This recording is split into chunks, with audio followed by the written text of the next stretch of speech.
The and she also, she's in an apartment, so she does apartment prepping too.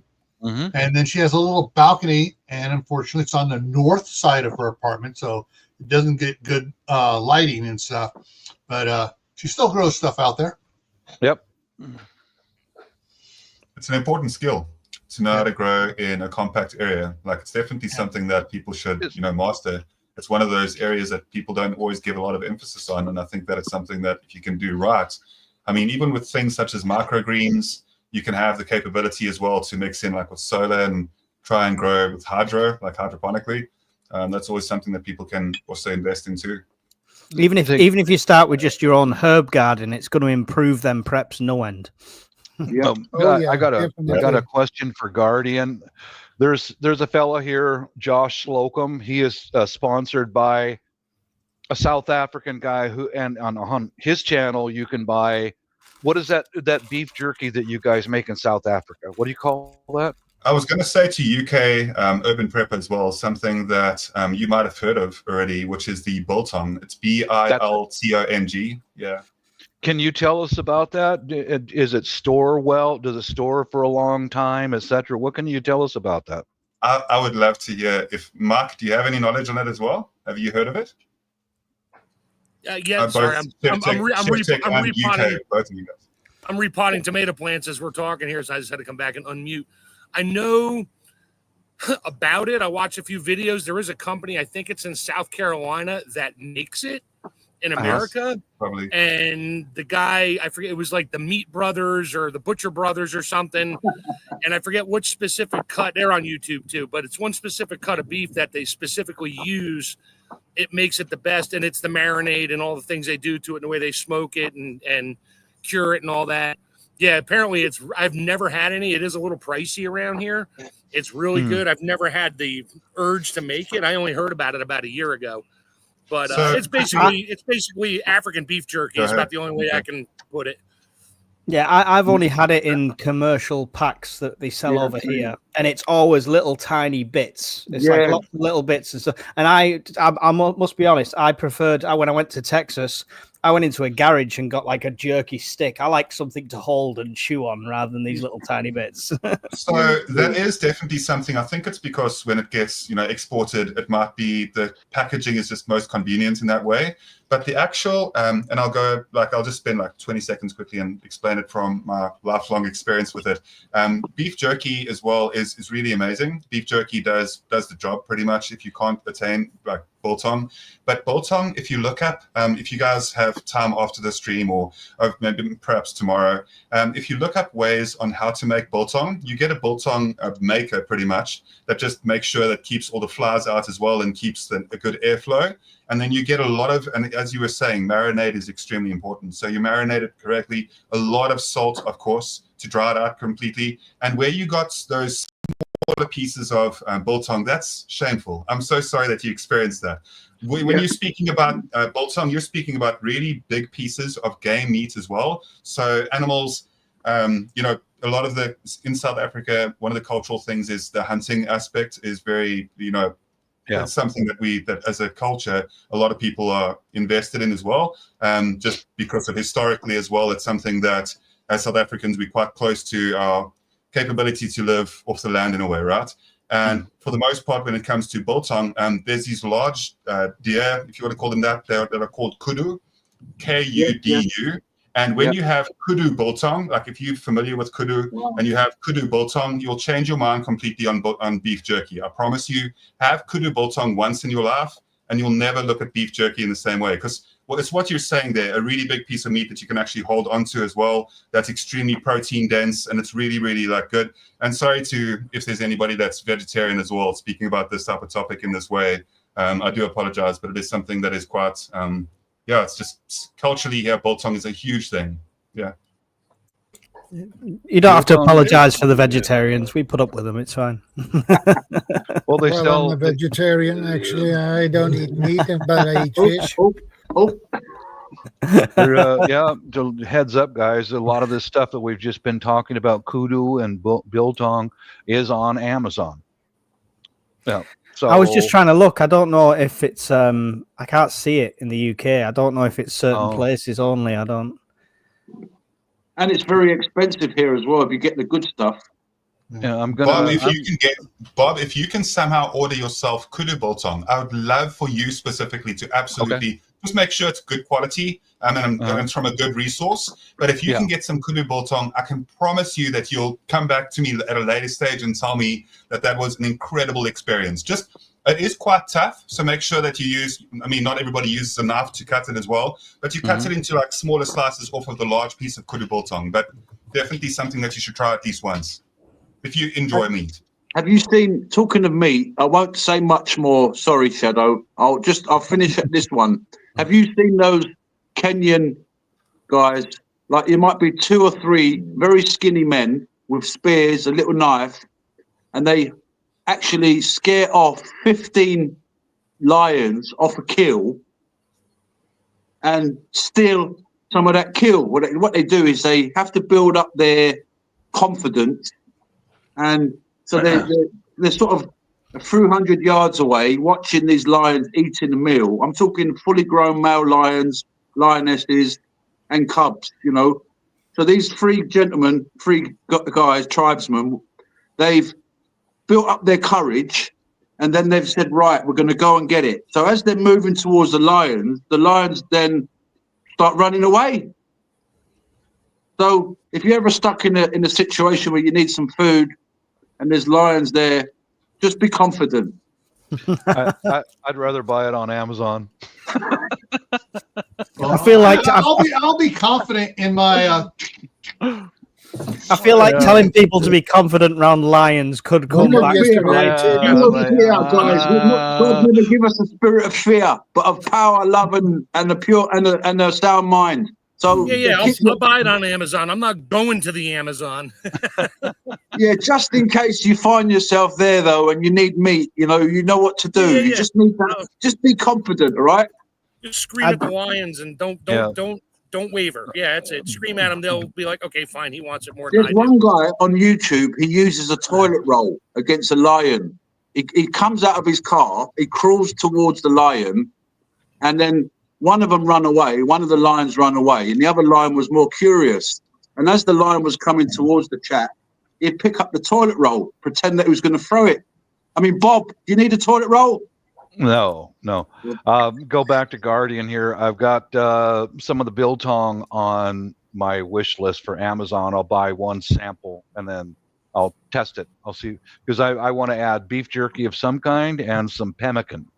Pemmican is what the American Indians ate. Yeah, so that's coming up next. And some dried fruit. Mm-hmm. Have you ever tried to make perpetual stew? Sorry, go ahead, UK Urban Prep. I was just going to say, if anybody in the UK has found this anywhere, please post a link for me because I'm struggling to find it. So found what? The kudu biltong.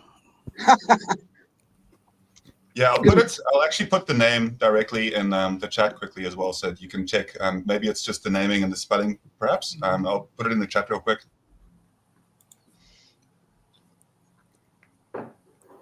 I wonder if there is beef jerky and biltong and everything we meat. What about fish jerky then? I have never seen anything about fish jerky. Let's check it out. That should be possible to create. Dried fish? Yeah. Just hook up with some of the Filipinos you talk to, Shadow. Salmon. Yeah. Ask the Filipinos. They know all about dried fish. I can't stand the shit, but and the Portuguese dried fish. There's CR. He lives in Canada. They dry cod. Mm-hmm. It's basically fish jerky. Salmon, same thing. You smoke it, and you can season it and then smoke it, and it's fish jerky. They just don't call it beef fish jerky. They call it smoked salmon. Have you tried that, Shadow? Shadow Scott? Sorry, go ahead, Chef Tech. I apologize for cutting you off. No, you're fine. Do you need to smoke the salmon? If you're making whole and cut it up later, or do you cut it up first? You cut it in your strips, and you could do whole salmon. They do that in Alaska. They'll literally gut it, split it down the middle, but leave it attached at the tail, and they hang it over rails by the tail section, so all the meat's hanging down and separated from the front, the left and right. And then they put it in a smokehouse, which is not some high dollar smokehouse. Literally, you can build it out of a bunch of tarps or just wood pallets, something to keep most of the smoke in. And now my dog's squeaking his ball. And let it smoke until it's pretty much dry. And your smoked salmon, you can season it if you want, or just do it the way it is. The smoking is what cures it, which makes it into like a jerky, just like beef jerky. It's either cured dry with a fan and heat, or you can smoke it. Either way. And Shadow, there's on Amazon US anyway. There's salmon jerky. There's Asian sake jerky. I would recommend, Shadow, since you got a connection with the Filipinos, talk to one of the Filipinos. Dude, they know all about that dried fish stuff. You can eat it raw, but don't cook it in your house, dude. Don't cook that in your house. Jesus, oh my freaking God, man. I know that would my probably wife smell pretty bad. Oh, dude, no. I set up the camp stove outside for my wife. Yeah. She goes, "Hon, can you build a fire or set me up a stove? I want to cook dried fish." "I'll be happy to, hon." It's like, oh my God, it stinks. Shadow, what I'm sharing there, it's in Northern California. It's Riley Burkholder's jerky. Started out as a hobby 30 some odd years ago, and he turned it into a business, and really good stuff. I've gotten their stuff. Of course, Joy is his wife, is my mom's cousin. That's why I know about it. But this stuff is absolutely killer. And all the bars in the area stock the one on the left there, the pepper jerky, because they put it out on the bar, and the guys eat that and they order more drinks. But yeah, it's good stuff, all natural stuff. The best cuts around, he do it, and it's you're paying for good quality stuff there, and it's good. It's Riley's Jerky in Greenville, California. Okay, here we go. I'll try to share out here, Shadow. But yeah, the Filipinos that brother, that they'll school you, man. They know what they're doing with that stuff. But once again, don't cook it in your house. Don't. I'll see if I can present here. There's a company online called Foreman and Field, and they do smoke salmon jerky. And how much do you think for 250 grams? I have no idea. £12.50. Yeah, well, that's great. Think of it this way. What did it weigh? That is a pretty good price. What did it weigh before they dried it? That's what you got to go by. Like I buy a beef. I'll buy 3 pounds of beef. Slice. I'll sous vide it to cook it medium rare. I'll slice it and throw it in the freeze dryer. Well, that 2 pounds after it comes out of the freeze dryer only weighs about, 3 pounds. That's what, 2.5 kilos. When it comes out, it might weigh 700 grams, maybe. But it lost all the water. That's why it's so expensive. It's like, it doesn't weigh anything. Why is it so expensive? It's like, because I paid for it by the pound when it was wet. And I had to go do the process and my electric and all that stuff and my time. And I bought the equipment. And I'm like, yeah, you go out and why are freeze-dried Skittles, which aren't Skittles, but why are they so expensive? I'm like, okay, you go spend $3,000 on a freeze dryer and all the equipment you need and the Skittles and the time and all that. And you tell me how cheap it is. Yeah. There's another company, Marks and Spencer's, M&S in the UK. Maybe some of you guys have heard of Marks and Spencer's. For 180 grams of it's M&S Scottish hot smoked teriyaki salmon. £6.75 for 180 grams. So, Chef, we need you to help us to learn how to do it. Yeah, okay. First, you got to go buy a freeze dryer. In my country, they're about $2,500. Then you need all the supplies to go with it, all the Mylar bags, the oxygen absorbers, the tools, and all the stuff that go with it. $5,000 over here. Then you go buy the food. Wow. Yep, and then you go buy the food, and then you spend how much your labor's worth to do it, and you do it for yourself. That's why all my freeze dried food, it's all for me or my kids. I'll send stuff. I'll make a 5-gallon pot of chili for my daughter and her husband, and I'll freeze dry it and ship it to her, because at that point, that 5 gallons that weighed, 50, 60 pounds, American stuff, it only weighs like 2 pounds, and I ship it to her. She adds the water. They love it because it tastes just like my chili, because it is my chili. But to sell it, I'd have to sell it for like, $25 for, 2 servings. And people, it's so expensive. Yeah, go buy your own equipment. That's why I don't sell it. I just give the stuff away to friends and family and that. Because for me, it's a hobby. I love doing it. I'll give you my address, Chef, later on. Yeah, it won't make it through customs. I'll tell you that. Yeah, they'll taste it till it's gone. Oh yeah, they'd have to open every bag up, and at that point, it's instantly destroyed. So I hope I haven't upset CR.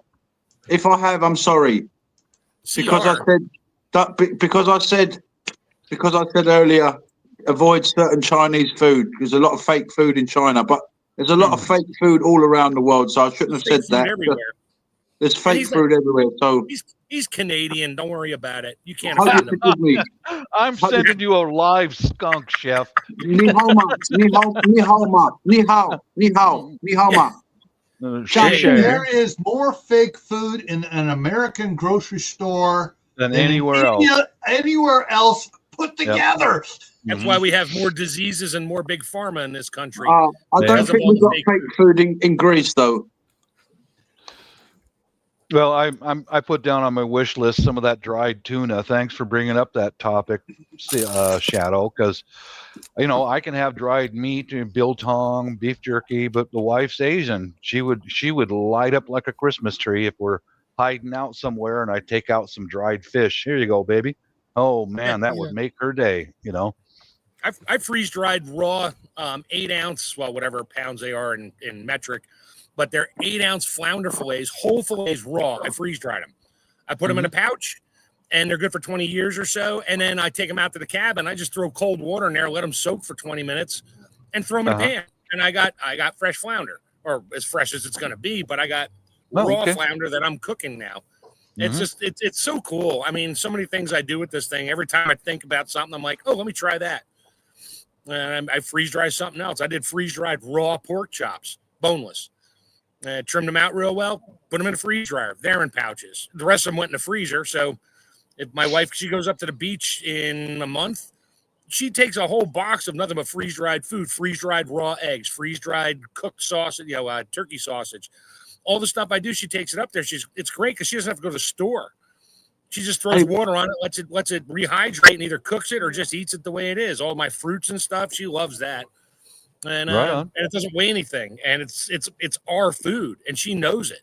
It's not like you're buying it from Mountain House, and it's like, oh, it's our beef stew, and you taste it, it's like, God, it's salty. I just don't like the flavor of it. Well, you're stuck with it. It'll keep you alive, but mine tastes like mine. Is there any way of doing anything with like samosas and onion bhajis? Like, is there any way of making them into jerky? Like vegetable jerky? Is that impossible? Keep it basics. I freeze dry zucchini rounds, and my wife uses them as chips when they're freeze dried. It's different than dehydrating, but she uses them as chips. She'll dip it in salsa and take a bite. It's crunchy at first, and then all of a sudden it's raw zucchini again in her mouth because of the moisture. I mean, there's just so much out there you can do with freeze dried. Dehydrating is different. Two totally different sciences, and then my dog just won't shut up. So every time I come on the chat on a Saturday, my dog just gets restless. He's like, "You're talking to this people. What about me?" He's like, "Look at him." That's exactly what he does. It's playtime. Yeah, your dog too, huh? You're thinking you sat there including yourself. Yeah, he thinks I'm having a. He feels left out. Poor thing. Yeah, where are you, CJ? CJ, yeah. Look, they're not leaving you out. Hello, CJ. Hello. Okay. You see, one of the basics people have also got to consider is with every sort of most SHTF events, there may be some form of casualties to go with it, from minor scrapes, dislocations to all the way up to major trauma, gunshot wounds, stabbing, etc., etc. Yeah, as well as the people, the things that people die and get ill by normally anyway, from heart attacks, strokes, and so on, to bellyache, constipation, the shits, whatever it is. So one of the basics people should consider, as well as the things we talked about, water, food, etc., is a first aid kit and the ability to treat people, because the majority of people in a sort of major disaster are going to die within the first hour, and the first responders are going to be you, me, and the immediate sort of people in the vicinity, whether that's stopping the bleeding, administering basic first aid, or even the ability to evacuate someone out of the danger zone with a makeshift stretcher and so on and so on. So I just want to add a little bit to that. Don't just go to Amazon, buy a first aid kit and think I'm sorted. No. Right. Please check it. Make sure you've got everything you need. We want to overstock this stuff if necessary. And when it comes to the back end, have something that stops you going and something that helps you to go. That's what I'd advise there. But most workplaces, most sports clubs in the UK anyway, I don't know what it's like in the States, but most places like that will offer you a first aid course. They'll be happy to pay for you to go on a first aid course because it helps them. Do it. It's free training. Yeah. What I'll say quickly about that, the first aid kits as well, something that you've really got to enjoy doing is customizing it to the community around you and to your family's requirements. And then also the bags that some of those first aid kits come in, actually look and go shopping for some of those first aid kit bags, because some of them are waterproof and extremely rugged and durable with very, very strong zips that will last forever. So you've got to actually, when you're shopping for the first aid kits, keep in mind and try to be mindful. Unfortunately, with certain preps, you are paying, you are getting what you pay for. There are shortcuts in a lot of different things that we can in different categories or verticals, if you will, of prepping. But the thing is that you've got to try and at least have that basis of it's gonna, you cannot have shortcuts when it comes to buying a good knife. Yeah, a really good knife is going to cost you. Don't be bleeding out thinking, I wish I hadn't got this bandage from Temu. It's just not worth the saving. That's a fact. Exactly that. Yeah. Have a good mate. I'd suggest you build your own. Yesterday in the UK, 5 people were stabbed in the early hours of the morning. I haven't found out what actually happened, but it was, I believe, some kind of party, and 5 people were stabbed. Maybe PV has heard about that. But if people are stabbing themselves to death now, before SHTF, what are they going to do after? Yeah, I heard about that. Yeah, it was also the tendency is to, focus on elaborate first aid items, which you may not be fully conversant with, and and Bob mentioned this before. Whoa. And I've seen this firsthand. Big lightning thunder hit just now. My house. I was working on an ambulance for 3 months, and the majority of people we treated, when it comes to bleeding, for instance, was just trapped with a square gauze dressing. Mm-hmm. Yeah. And you can when it comes to first aid, the good thing I like about the first aid and first aid kits is you can keep it really, really basic, and it goes a long way. And it's flexible equipment, from triangular bandages to simple dressings and stuff like that. Yeah, also, if you can get yourself a suture kit, you can get these kits now where you could actually, if you're in a place where there's no hospitals around, you can get yourself a suture kit as well to go. Yeah, well, that's a bit of a contentious issue, you see, because firstly, you've got to know when to close the wounds and not be detrimental to the healing process and contribute to wound management. And secondly, not all. It takes a lot of procedural effort to successfully, stitch someone up, suture someone. I had to buy. My wife sent me out to the butcher. I had to go to the actual butcher. She needed pigskin, literally meat with the skin still on it, so she could practice cutting it and suturing it. Before, she's still not qualified to do it, but she had to take a course in it. And she's like, I need to practice. I'm like, you can't do it on an orange, honey. You can do that with a syringe, but you can't practice stitching on an orange. It just rips through the flesh. I was like, you need pig skin or beef skin, and you're not going to find beef skin anywhere. Well, you could. But, yeah, they just sold me some just trimmings with just, large, like 4-inch pieces of pig skin with a little bit of fat or whatever was under it. They're like, what's this for? I said, my wife's practicing suturing. We're not eating it. They're like, oh, okay, here, take it. Good idea. Good idea. Can we get realistic? Hollywood tells us any leading lady who's very cute and good looking can stitch up a Marine. It's just what happens. Yeah. How it works. And then they get married and have 3 kids and live happily ever after. Yeah. Having said all that, there's nothing wrong with, if your budget can stretch to it. Because, I think we underestimate the value of anesthesia. Yes. Without anesthetics, where are we in the modern day medical world? Yeah. People look at that. Back to the Civil War. Yeah, exactly. I remember you sent me a video, PB, of this young girl who was being operated on. She never had no anesthetic. Yeah, exactly. So in a war situation. In Bosnia. That's for a bottle of whiskey and a good left hook. Yeah, that was Bosnia. A shot of whiskey, knock them out. They won't feel a thing until they wake up, if they wake up. For instance, in Bosnia, I was in an enclave called Gorazda, and they completely ran out of all medical anesthesia, and they were literally going back to Civil War type methods where they were doing amputations, minor procedures, stitching people up without anesthetic. So, having said that, when I'm talking about basics, what I'm saying is fine, concentrate on the basics because it'll probably be within your skill set. And Mark's holding up a good book there, which I thoroughly recommend. 10 out of 10 for that one. But if your budget can stretch to it, there's nothing wrong with buying, suture kits, defibrillation kit, and airways, NPAs, and all this sort of stuff. Because what I'm saying is, you come across someone who does know how to use it. I was about to say that. I was about to say live next door to a doctor, for instance. Can I mention on the defibs for anyone in the UK as well? I can't remember the site off the top of my head. I'll have to find it for you. But you can get where it gives you all the instructions, put the pads on now, stand clear, etc. So it does it all for you basically. But it's a really good quality. It's usually about a £2,000 machine, this thing.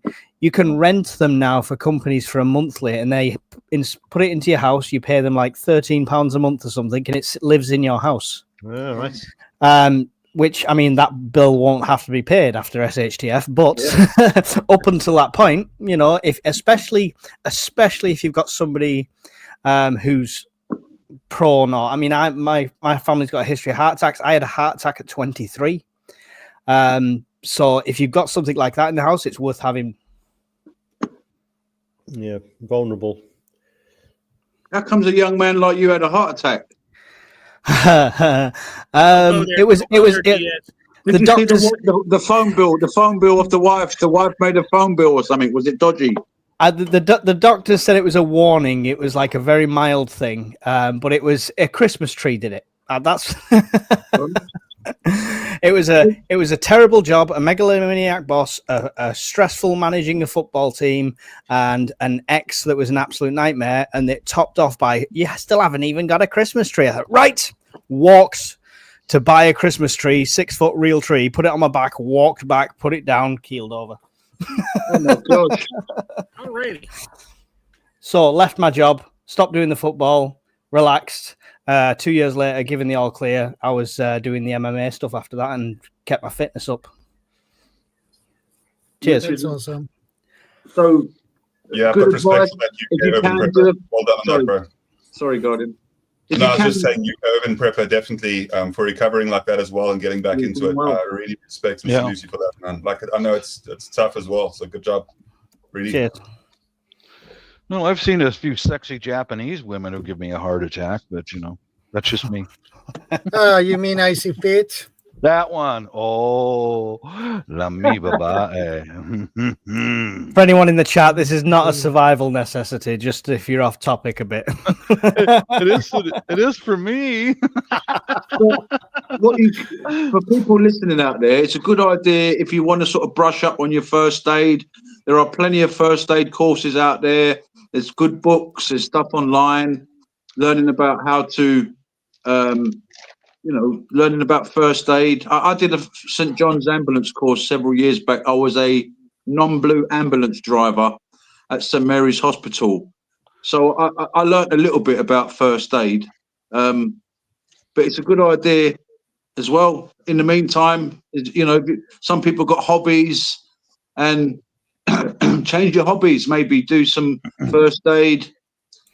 Yeah, great point, Darrell, because we have St. John's ambulance over here, right? And anyone can volunteer for that. Yeah, that's the one I did. And if you do volunteer for St. John's ambulance, you could find yourself working in football stadiums, boxing stadiums, with an ambulance there for St. John's ambulance. And they could give you further training to become a paramedic if you wanted. Yeah, you're right, Mike. I did a St. John's ambulance course. I definitely recommend, though, that if you're going into paramedics, that you understand what you're getting into, because paramedics sometimes see frontline things that a lot of people can't deal with. So psychologically, I really recommend that you understand fully what you're getting into when you get into paramedics. But it is an amazing cause, and I absolutely appreciate the people that are out there doing it. Go for it. Just to clear that up for you, in the UK, St. John's Ambulance, it's more like a first aid service. So in a stadium like he's on about, you'll have St. John's Ambulance, but if it was an actual emergency, there would be paramedics there. They are not paramedics; they're like first aiders. So it's like the step down, but you do get a lot of training with it. Going back to it's not as intense. You don't see as much of the casualties. Yeah. My friend works for the ambulance service. I tell stories. Going back to the first aid kits, next time you pass somebody in a regular ambulance, ask them how many Band-Aids they use. Because every first aid kit that's out there comes with like 400 Band-Aids and like 2 pieces of gauze. They're the most worthless thing, and like this little tiny roll of crappy ass tape that isn't worth it. You might as well use Scotch tape. It's crap. Yeah, I agree with you. If in doubt, use duct tape. Well, bond skin instantly. When people look at the actual issues with injuries and stuff like that, a Band-Aid won't immediately save someone's life. It's just there to keep dirt out of a wound. So you focus on the big important things, I would say. People look at how they're going to deal with a series of triaged patients, airways, breathing, circulation, breathing, bleeding, breaks and burns, basic things like that. And cover the basics. We did a test in the first aid. I'll just quickly cut in. We did a test on the first aid course, and we walked into a room with people with different ailments. Obviously, it weren't real, and you had to. Sorry, PV. I was just about. I was going to say, when it comes to first aid and stuff like this, everyone likes to announce what level of skill they're at. Have you noticed? And take it back to basics. Reel yourself in. And even if you think you're in date, keep refreshing yourself. Get a decent set of reference books. Yes, all this sort of thing. Definitely. So you're not flying off at tangents when need be. Can I just show you something here? Yeah. So this is a tube bandage. We all know what a tube bandage is, right? Yeah. Tuba grip. Yeah, tuba grip. Yeah. See how much is there? That's a lot of bandage. My partner went to an appointment at the doctor's. They opened this brand new. They cut off this much, and they used it for her, and then they went to throw this in the bin. Because once they've opened it, they can't use it for anyone else. So she said, "Oh, can I take it home then?" That is the wastage. Yeah. Most of our medical supplies now are from her appointments, because every time she gets something like that, she's like, "Can I keep that?" Yeah. Yeah, they all do it. Even in the States, not as much anymore. They used to give out like whole rolls, like the big rolls of the paper tape to my wife. And then they realized they were throwing so much out. So now they order rolls that literally only have, 40 centimeters on it. That's it. That's all you get. But even that, she only uses like a centimeter of it, or 2 or 5. And the rest, and she puts it in her pocket. And because you can't use it on anybody else. So she winds up just throwing it in a bucket and bringing it home. I think the tech guy's failing. Can I come off the big screen? Yeah. Oh, no. Hey, Mark. I was talking to you, Mike. Sorry. Your wife's in healthcare, same as mine. How many of those little packets of alcohol, just those little alcohol wipes? I had to tell her to freaking stop. Good to see you, man. She would come home and unload these things. We have alcohol swabs. My daughters, I had 3 daughters living here. They were using them, but I had these 2 plastic, I forget, they're just big drawers she has under the bathroom sink. Just nothing full of it. I'm like, honey, they're not all good anymore. No, they're fine. They're fine. I'm like, we don't need 900,000 alcohol swabs. If I can't squeeze them out and drink them, they're worthless to me. Yeah. My wife comes home and pulls them out of her pockets and throw them on the kitchen counter. Yep. Or I find them when I'm doing laundry. It's like, do you have the same with the disposable gloves? Do you find loads of them? Because my missus is a care worker, and we've got boxes of them everywhere. Yeah, she can't bring the boxes home. They can use those as needed. I have enough of those from my company. I just order what I need. She was mobile care, so they have to give them boxes for their cars. So they're going in. Yeah. I've got an entire box of surgical gloves. My wife ordered them through her work and got a major discount from a huge there's a rack of them in the kitchen, I used to keep a 5-gallon pail in the kitchen for her. I just put a big old cross on it for Red Cross, whatever you want to call it. And every night she would come home, I said, just throw the shit in there. And she would dump it in her hand, and I'd have to go through and be like, okay, these alcohol swabs are not going to be good in 6 months, so I just throw most of them in the trash. Yeah. But she would bring home all kinds of random things. I'm like, alrighty. These cloths, I love these cloths she brings home. They're like a lint-free, you can't rip them. And they open up 1 pack to clean up a baby or something, but they have to throw the whole pack out because now it's open. But they're all fire starters, right? No, they're some kind of, it's not cotton, but I wouldn't use it for a fire, but it might burn. But no, she brings them home. They're great because they're sterile, number one, and then they're great for wiping stuff up. I use them for straining when I do beef fat and pork fat. I run it through that nice and hot, and that's my dog barking again. Sorry, I'm talking. He's pissed. I've got something for the panel to ponder on. This thing about super glue. You've got a lot of people with bug out bags. Yeah. And they go, right, just get yourself some super glue. And then me in the early days, I thought, right, get some super glue, job done. And then someone said to me, it's got to be a specialist type of super glue. Right. Gorilla. Mm-hmm. Gorilla. Mm-hmm. Yeah, so it's the thickness, right? But I mean, it's all about what you use it for. When people talk about the Vietnam War, they were pouring it into open wounds. It was never going to save them. It was just going to keep them going for a little bit. But when it comes to like gluing a little head injury, something like that, if you can nip it together, it does work. Yes. This is not medical advice, anybody. We are not giving medical advice here. Never. No. We're doing anecdotal information telling you to go see your doctor about it. Yeah. I knew a guy once. Good point. I knew a guy once. He was a chef. I think he was a raccoon too. He was pretty rabid, but he cut himself pretty bad. He cut himself pretty bad on a dumpster diving trip, and he had super glue. So he literally had to put a tourniquet around the whatever paw was bleeding to stop it from bleeding temporarily, to glue it shut. And it wasn't a deep wound; it was just a skin wound. And glued it shut, wrapped it up, took the tourniquet off, and it healed. Some of that cheaper glue, super glue, actually burns, and it generates heat when you put it on. But I mean, the Super CA does. Talk about when you go down to the crux of it in basics. People, there's not many people out there who actually talk about basic. Welcome, Bambi Palermo. Good to see you. Storing actually basic bars of soap to keep your hands clean, to disinfect your hands, or to wash your hands, to wash your body, to wash other things with, hair, everything. You can use it as a shaving foam and all sorts. So basic items. And I put a comment on earlier. There's plenty of people in the world who are living hand to mouth, or homeless people who live in SHTF. Look at what their priorities are.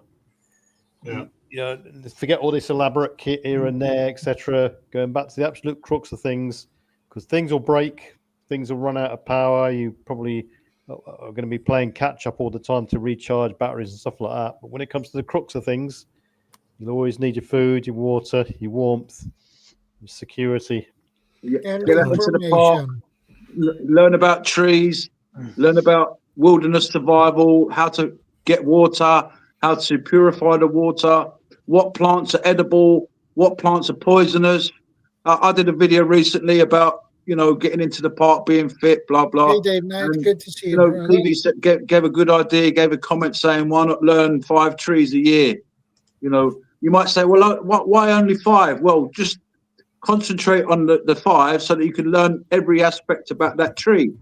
The leaves, the bark, the roots. Yeah. So when you when you've got sort of a basic physical stash of gear, and you've thought about your keeping yourself fit and healthier in case, people should look at or consider, depending on budget obviously and where they're going to find it, some sort of accumulation of skills and training. So look online for free online courses and start to develop a mindset where you're gathering essential skills and knowledge to just help you that little bit extra for all these little elaborations and flexibility that you can go for. Yeah, exactly. Like the free food for free book. But it's all right having the book, but you've got to be able to read the book for a start off and go out and see what is in your area. Nice books that's in that book, for instance, and then you can start to play around with it, see how to pick it, harvest it, collect it, and then process it into something you can eat. More often than not, foraging won't be Hey, Myra Page, good to see you. It won't be a sustainment event. It will be sort of an addition to your foodstuffs, and it could even be an extra sort of pastime and bolster up your stocks. Hi, Crystal. Hi, Myra. Welcome. Hi, Bambi. It won't hurt to actually start implementing some of it into your diet already. And it's something where a lot of people don't really do it that often. But if you just know the basics of what's around you, what you can eat out there in the natural world, and you start getting used to it. And I'm not saying this without doing it. Regularly, whenever I go on hikes locally and whenever I even go up to the shops, there's so much that grows naturally, like around here in South Africa, that I'm really grateful for. How much diversity of the flora there is. There's just so much that is edible, and if you start eating it now already, like your system absolutely gets so much more used to it, rather than this massive system shock compared to never eating it, knowing what is out there and edible, never eating any of it, and then in a disaster situation, while your system's dealing with everything else, in comes all of these random different foods that your body's not really used to. So also increasing your gut health so that you can digest food that you find a lot easier as well. And the way to do that is by having a lot of spicy food, even being able to grow some chilies and being able to include some chilies into your diet and diversify your diet. It increases gut health as well. So essentially your nutrition gets your body's able to absorb a lot more nutrition as well. So just consistently try and be adaptable. Invest in some good diarrhea tablets. Yeah. Not a bad idea. Really not a bad idea. Well, yeah, exactly. If you look at look at the history of what ailments people come down with in third world countries or in wars or evacuations, stuff like that, and there's a common pattern develops: diarrhea, dehydration, for starters, and it's quite a big killer in many countries. Diarrhea, definitely. It's a good idea. What you're saying, Guardian, as well about eating the food, because Like you could start off with simple stuff like stinging nettles. You know, you walk through the park, you see everyone knows stinging nettles. I think they're quite universal, but they're very good. Like PB said a while back about making cordage from the stinging nettle stems. You can eat the nettle, just put it over a fire, and that will burn off the sharp, what do you call it, the Hairs. The hairs, yeah. So that will, if you put that over a fire and it will just whittle down like that, then it's edible. Better to be boiled though, right? Nettle tea. Yeah. Yes, you could make nettle tea. That I was going to come to that as well, but I'm just saying, you know, start off with basic things like nettles, blackberries, things that you kind of know. Then you can maybe go on to daffodils, daisies. You know, you can incorporate it into your salad at home, like Guardian was saying. Just whack a few nettles in there. You know, whack a few. I think PV recently didn't you make a pie or something with blackberries? Oh yeah. I mean, it's common practice in UK that every sort of late August, September time, everyone goes out blackberry picking because they're everywhere, abundance and all this sort of stuff. Yeah, make pies out of them, and all sorts. But I mean, Guardian alluded to something earlier about observing nature. You know, so if you're sat in the garden or wherever you are, on the balcony or at your flat window or wherever, just take time, stop, and spend a good 20, 30 minutes maybe, or as long as you like, and just observe what is happening outside in terms of the animals, the insects, etc., etc. And they, because they're always in a constant fight for survival. You can learn so much from them, the way they do things, the way animals act, the way they call each other for alarm calls, the way they come out at night because in daytime there's too much threats and all this sort of stuff. And you can, animals look and they do things for specific reasons, and it's all geared towards survival. Yes. And I think we've lost touch with that sort of thing, obviously, because of the way we are, where our language and technological development and inventiveness, all this sort of stuff. But observing nature, you can't go far wrong. If you want to start off by looking at things like squirrels, for example, I learned so much about survival by watching squirrels for over years. They're my friends now. They come to my window. I feed them. One time they even come in my kitchen. If I go to the garden, one will pop up from somewhere. If I walk to they sort of know me as well. I don't know. It's weird. You just sort of turn up and then one will just pop up right in front of me. And hello. But he knows me. I became his friend. I became their friend. So I watched them over the seasons because, of course, squirrels will run around looking for food, and then they will store it somewhere for the winter time. Yeah, they bunker up. They stock up on nuts and other things. They've got caches. They've got places where they know how to, get water. They got how to live in, and they're always moving around. We need to maybe write a book, Mike, or someone could write a book about it and call it the Squirrel Survival Book. I mean, as well as Shadow, they're edible as well. But I mean, I've never tried one. I wouldn't try one. Poor little things. My poor little friend. I look at him. I say, I wouldn't do that on it. I might nick your peanuts. Gil, you was going to say something there? Yeah, sorry. Had a squirrel moment there on it. Forgot it. It's gone. It's gone. It's gone. Just like the squirrel. It's gone. Yeah. Well, So I have some luck in my area.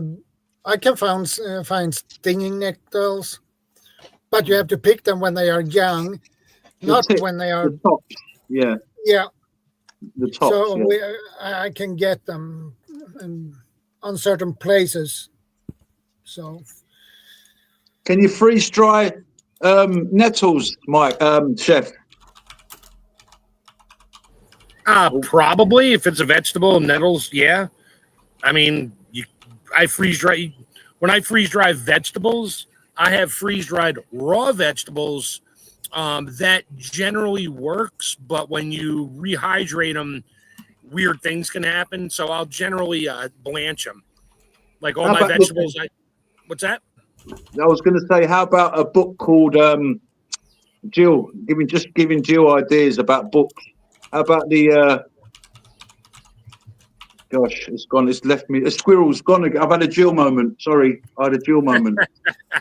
Squirrel. It's gone.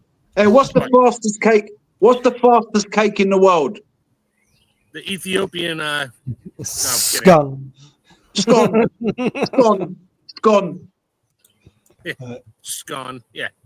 So I can show you guys something that I do once a week, and it's not very fitness orientated like the rest of the stuff. And I'll maybe just, so this is a brownie, right? It's pretty much all one large brownie. Big That's brownie, like a real, yeah. it's a Saturday evening kind of cheat for me to do with regards to my diet, because usually I'm extremely like cautious of what I eat. But that is definitely not advised and not what people are supposed to be doing. But if you guys are speaking about scones and cakes, and just for CR special there as well. Lovely. Okay. I got my squirrel moment back. Yeah. All right. So on Amazon, you can find, the Forager's Guide for Wild Foods, Foraging Edible Plants. However, if I change up the search up here, Forager's Guide for Idaho. You got books of foraging in Idaho. You got books on foraging in Missouri. And they're different because just about every state has different plants in it. Yeah. Yep. And so you need to get general a foraging book has just general stuff, but it's not always always in correct. your area. Yeah, and you got to find out what's in your area and look up a book for your area. Foraging guide for Pennsylvania. Well, Try one for London. London. It'll show you pictures of garbage cans and dumpsters. That's where you go foraging there. Okay. I tried to go and pulled up for New England, northeast here, but foraging for Germany. Great, yeah. So wherever you are out there, guys and girls, yeah, you can pick up books about your location and what is edible, what is not edible. Maybe get yourself a book, get out there. Sorry, Jill. And find if there's local classes. Rebel Canners, Tammy McNeil, she's gone through a mushroom class several times because she keeps learning more every time she goes. So it's the class is coming up again. I'm going to go again and learn some more. Yeah, because with mushrooms, you can never learn too much about mushrooms. I'm a raccoon. I forage in Bob's yard. I would only eat wood pigeons. I wouldn't eat pigeons from any cities. I wouldn't eat pigeons. I would eat pigeons from the woods only. The wood pigeons. Why the ones in the city are eating breadcrumbs that grandma's feeding them? Yeah, but breadcrumbs is made from, if it's here in the United States, that breadcrumb is made from wheat that has been sprayed with glyphosate. Oh, you said it right. Congratulations. And seagulls, I don't know about seagulls. If they're edible. That's nothing wrong with a good gull. Those are truly rats with wings. Yeah. Yeah. Yeah. That's a trash panda. Yeah. Seagulls are trash birds. I mean, just yeah. But you know what? If you're starving to death and there's a seagull that lands near you that can't fly away quick, you're eating it. That's going to look like a chicken. That's going to look like a chicken. And cook it. Mm-hmm. Either that, or I'm using it for bait to try to fish with. Well, you're going to eat it. They're quite easy to catch. Seagulls. Oh yeah. Just hold the chicken bone over your head, and they'll fly down and try to grab it. Yep. Or if you got a small piece of bread, it's a bread seal. Wait a minute, I got some Alka-Seltzer. Put the Alka-Seltzer in. Don't talk about that on here. Then you'll harvest the seagull later. That'll Sorry, get you thrown in Shadow. jail in Maine, I know Well, sorry, that. Shadow. All right, come on. I actually feel sad for animals. I mean, I don't know if I would eat my friend Freddie. His name's Freddie, you know. I look at him and I say, I wouldn't eat you, Freddie, in SHTF. Yeah, that's going to be. Yeah, that's But the question there is, do the animals look at you and say the same thing? No. Yeah, If they got big claws, they probably are. If you've got little cats, even house cats, and you lie there for long enough, they will eat your face. They will. Yeah, I saw a film once. It was an American film, and this guy was in an SHTF situation, and it was him and his dog. And the guy began to starve. He was starving. And then he started looking at the dog in a funny way. And the dog ended up running away. I can't remember the name of the film. It was a great film because the dog realized he's looking at me like I'm a chicken. The guy was like, yeah, come here. Come here, buddy. He ran away because the guy couldn't feed him anymore. And he's like, I'm not eating that. That's disgusting. The dog went and found his own food. No, the guy wanted to eat the dog. The guy wanted to eat the dog in the film. And the dog fenced it and run away. That brings up to me the animated movie Minions, where they're crossing the ocean in the boat, and the one starts looking at the other one and goes, banana. Starts sucking on his head. There's a question for you, PV. Oh, PV's gone. Oh, got to bang out. We'll catch you later, folks. There's plenty of recorded events where people have had plane crashes and they've actually eaten bodies. Oh yeah. Oh yeah. It's fresh frozen. You're good. Just kidding. I do it recreationally, you know. I mean, I'm not going to Bob's house no more. Bob's Basement Bacon. Yeah. Oh man, I'm definitely not going to Bob's house now. Yeah. Mm-hmm. He wants some Bob, you keep a little Asian nurse in your bug out bag? Well, Bob's Basement Bacon for that special fentanyl flavor. You know? Okay, it's a good one. We talked about water, food, the basics. What about keeping people calm? Like, you know, what are we going to do tomorrow? What are we going to do next week? What are we going to do about people going to be freaking out? You know. It's a great point because we've just seen them Spanish power cuts, and you expect people to be absolutely. I mean, me, you, and all those guys on here would probably be fine in the first couple of days. We'd probably even be enjoying it in some sort of weird way.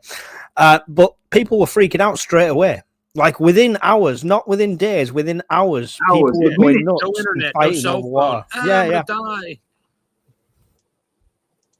So that's going to be a skill to keep people. Look, this has happened. We don't know when it's going to end. We don't know what else is going to happen. But what we do know immediately, our immediate needs are what? You know, shelter, get away from the danger zone, assess the situation, like PV would say, situational awareness, you know, staying. And like you're saying, Mike, they freaked out. A lot of people do freak out because that's because that's your immediate needs. Their immediate needs is to post about this on Facebook, is to post about this on Twitter. And if they can't do that, they're filming the neighbour starving to death. Look, my neighbour's starving to death while eating a burger. Well, here's Bob knows. Bob, I'm gonna speak for you, Bob. Bob will tell you flat out, when crap goes down like that, just stay low and out of the way. Let them all do their own thing. Just don't even interact with them. Stay away from them. Calmly walk away. Yeah. If it's a loved one that's near you that's freaking out, a mouthful of cold water will help them out. Here's an American joke. Give them a piece of chewing gum, a lifesaver to suck on. Distract them. Look them in the eye, and just calm. Just breathe. Keep breathing. Yeah. What's up? So for you in the UK and in Europe, this is an American. This is an American joke. Bob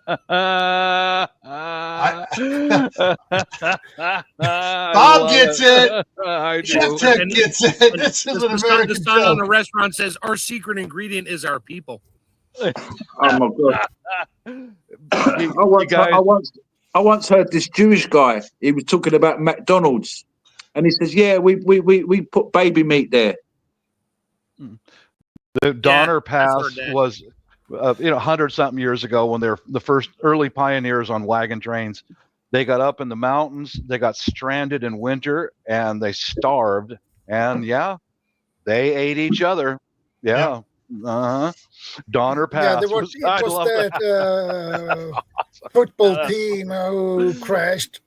Mm-hmm. That was that's right. I have watched that movie. Down in South America. Yeah, they've done it twice, haven't they? The original was called Alive, and then they did another one, a reversion of it recently, didn't they? Society, or I can't remember what it was called. I thought they called it Delicious. First one was a practice run. This time we brought recipes and pots and pans. Yes. Now we're living really good. Pass me another slice of Fernando. We got this. Where's the fat? Where's Fat Alex? Yeah. There was another film more recently about it was called The Grey Wolf, but they didn't get into cannibalizing. They tried to sort of self-rescue. Who was that in that film? The Grey Wolf. Was it called The Grey? I think it was called The Grey. The Grey. Yeah, I think that was it, The Grey or something like that. Yep. Yeah, they ate one of the wolves. Oh, Liam Neeson. That's it. That's the one. Yeah, they ate one of the wolves. They ganged up on it and killed it, and then they like when Liam Neeson's, I'm gonna shove a stick from its butthole through its mouth, and we're gonna cook this sucker. And then they did. They cooked and ate one of the gray wolves that was trying to kill them. And at the end, he's putting like bits of glass in his fist, ready to fight the wolf. I mean, you've got no chance against a pack of wolves. Yeah. You ate my friend Jimmy. I know you. Yeah. You ate my friend Jimmy. I only saw one wolf in the wild along one of the riverbanks out here. Baby, you ain't got a chance. I'm telling you, even you ain't got a chance, because these are not a dog. They're not. They're wow. I've never seen anything that can walk or trot that fast. They can just at a trot can run faster than a dog, and it's about twice or three times the size as a dog. The skill set of fighting is incredible, because if you think about it, you go and attack a deer, and it's got those antlers. Certain animals have got serious antlers, and also a deer. A deer is quite a dangerous animal. I mean, I don't know if you've seen. They'll kick the crap out of you. Yep. Deers kick the crap out of dogs all day long, but a wolf is a different animal. Yeah. If just a quick word of advice: if you're going to go for a deer, don't go bare knuckle. Tool up for the hunt. Because they can kick. They can really, kick you bad, or stab you with the antlers. So wolves are quite, they're not Mickey Mouse when it comes to. And you got to remember, wolves, coyotes, and all that are pack animals. Yep, they are. Mm-hmm. One will come in distracting you, and two others are going to attack you from your flanks. That's right. They don't travel alone. Yeah. I tell you what, a lot of prepper fiction, be it like film or be it books, tell you about how domesticated animals revert to being pack animals. Do you think that's accurate?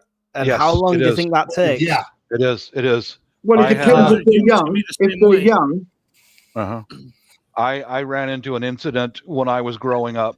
I had to walk about a mile to get to the school bus stop, and we were out in the country is where I grew up.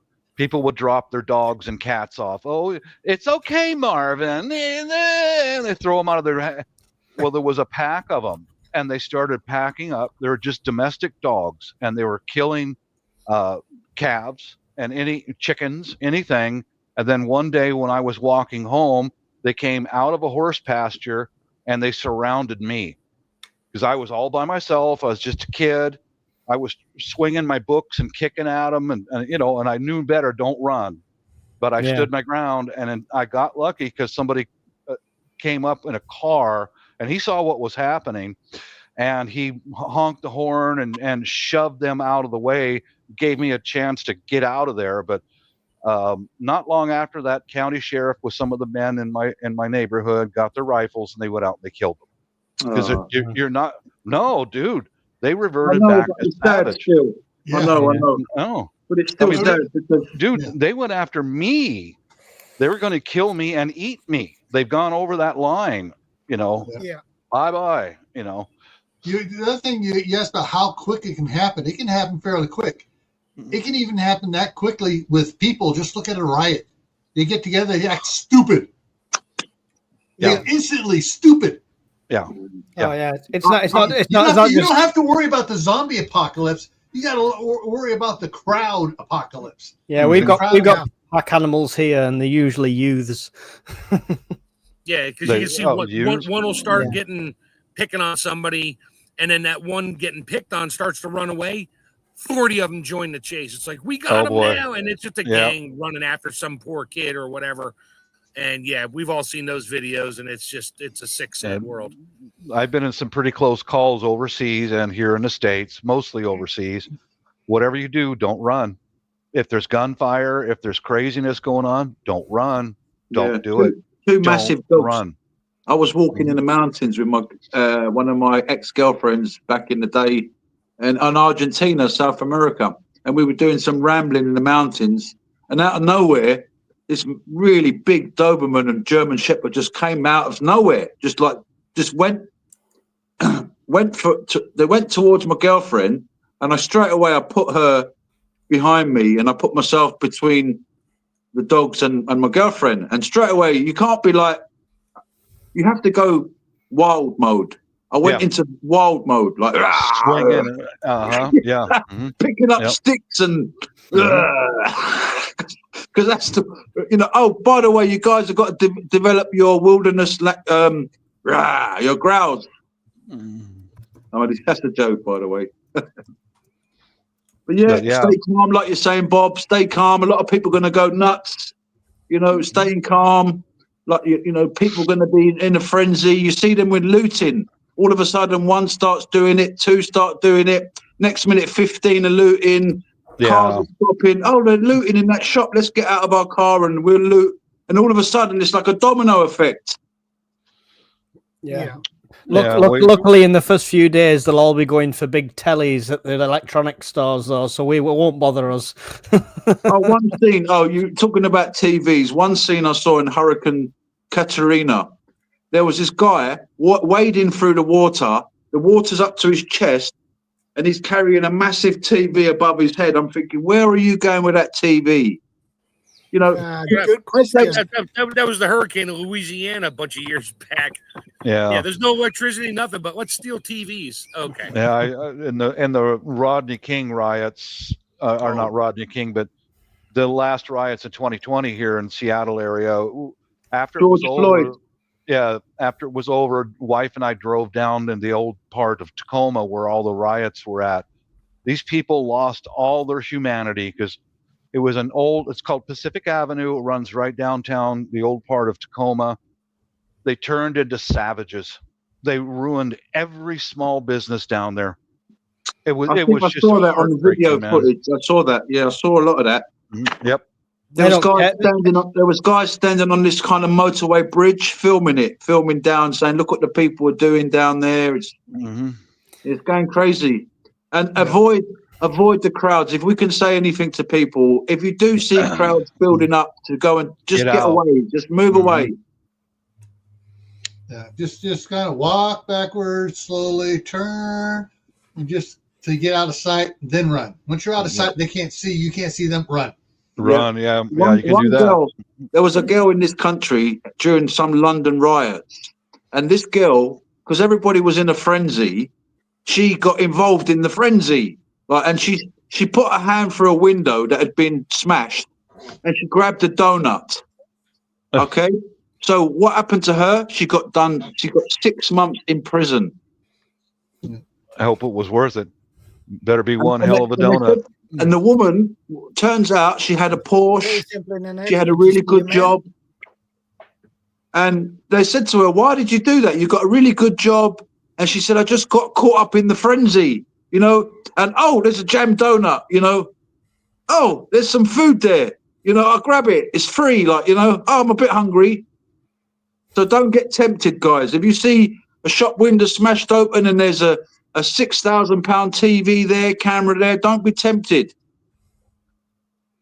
I mean, you know, if it's for serious, if it's for like really survival needs, like water, and you have to get water, you have to get some food. But for, you know, getting arrested over a jam donut, and not only that, if PV was in there, so well, okay, when it comes back to some kind of normal, you know, it's going back to being normal. All those camera footage of you stealing cars, TVs, they're going to come and get you. Yeah. Yeah. Oh, it was SHTF. So I saw them, you know, everyone grabbing stuff. Yeah, but it's still a thief. It's still stealing. I'll tell you a true story I saw on local news was during the George Floyd riots in the city of Tacoma. A woman was seen lighting a police car on fire. Dude, they found her. She had a little tiny tattoo on her wrist. The cameras picked it up, and they tracked her down through that little tiny tattoo. And they found her in a residential area in the city of Tacoma. She was actually a resident of some place in California and was listed as a missing person. Wow. So whatever you want to do, dude, they're still arresting people from those riots back in 2020. Keep tattoo free. Keep tattoo free and don't be identified. Yeah. I thought about getting one years ago. I'm like, no. No, just don't do crime. Exactly. Just don't do anything. Don't do anything illegal. I mean, even if it's SHTF situation, you still got to be aware. You know, you still got to be aware. Like Bob was saying, they'll still come. Oh, you're the one who did that. Oh, okay, come on. We need to refill the prisons now. We need to get the business going back again. Yeah. But I think people know this, and this is why the worst case scenario is the complete power outage, right? Because they think cameras off, no evidence.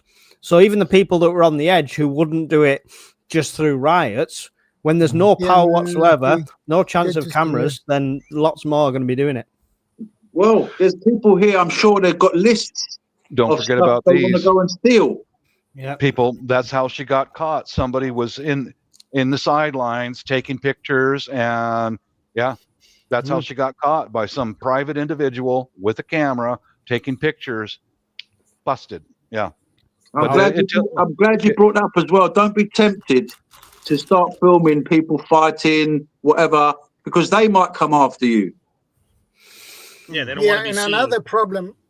another problem with riots, let's say if you are on your way home and you meet the riots on your way home, they can arrest you to be in that riot. Yeah. So you need to be careful on if your cell phone is on and ping, if you're getting near a riot, shut your phone off and put it in a bag, a Faraday bag or something, and go around, because just the fact your cell phone went through the area, you're gonna be you'll be not busted, but you'll be on a list of people to investigate. Yeah, because they know where every phone is. Yeah, and now they're bringing out phones that are the battery can't come out of the phone. They're making phones now that with an inbuilt they've been like battery. that for years over here. Yeah, like the iPhones and that. You ain't taking a battery out. That's you're gonna throw it in a Faraday bag. So even if you turn it off, it's still on. They can still hear you. Even if you turn it off and you try and you think the battery's low, some of these mobile phones have got tiny little batteries in them to keep just enough power to be able to listen in. I talk to the CIA all the time. I tell them, look, I'm coming for you guys. Eventually, I'll get you.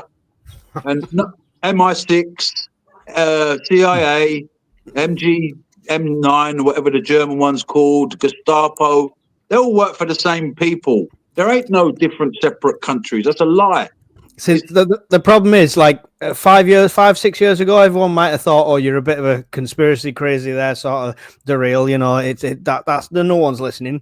But I'm sure everyone here has had the experience of, "Oh, we're talking about a subject. All of a sudden, my adverts are on that subject." Correct. Yes. That's happened to me. Yes. That has happened to me. Yep. Talking to the wife about new tires or an oil change or something like that. Bang.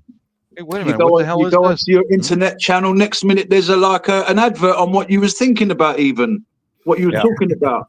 I've even found things where I've not spoken. I just thought them, and I've seen it on the internet, and I've seen it come up on my laptop. I'm like, how the hell did this thing know my thoughts even?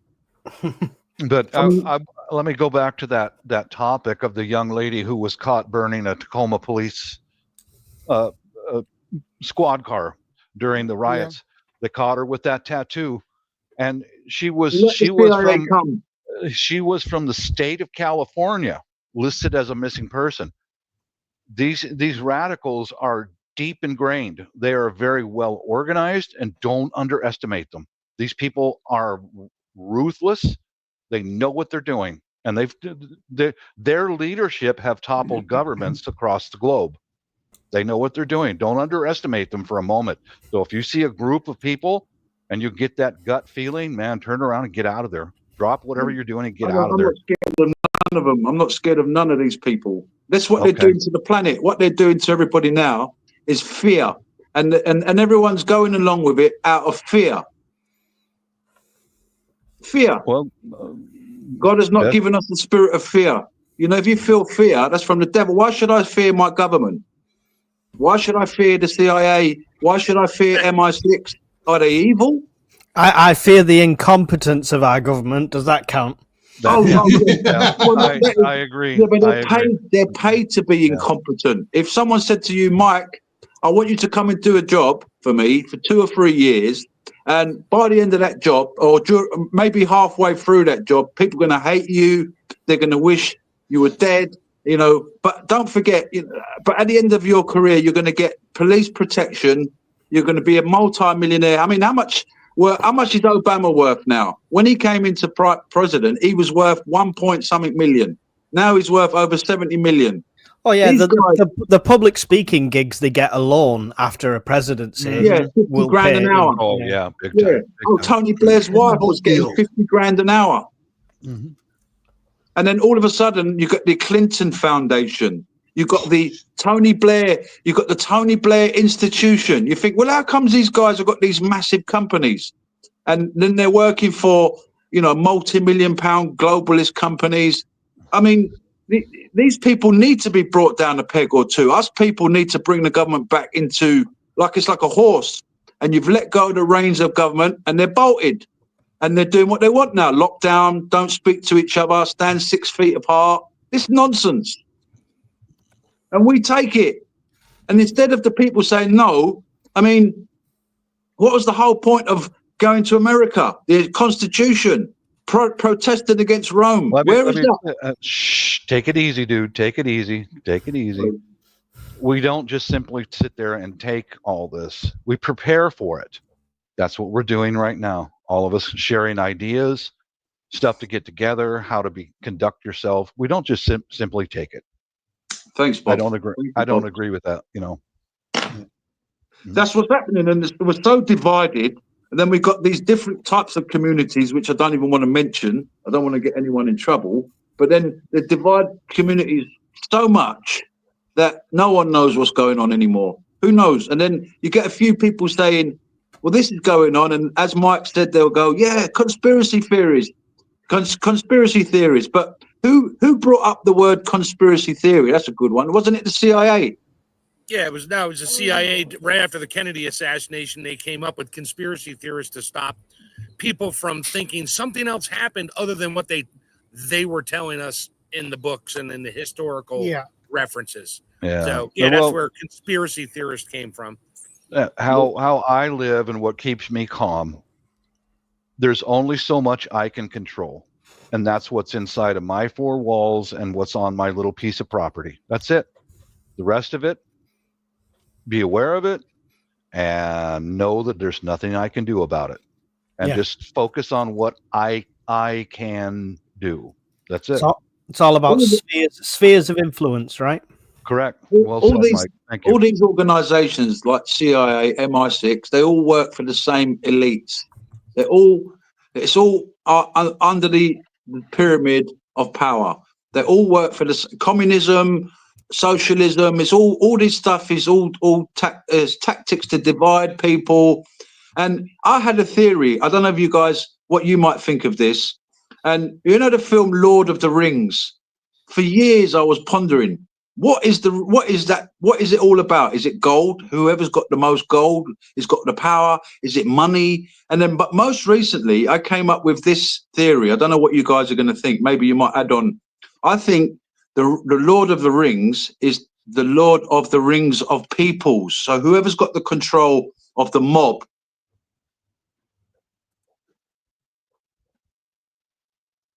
is, got the power. When you see the film Lord of the Rings, you'll see the person who's holding the ring, all of a sudden his eyes sort of light up. He's got this power now.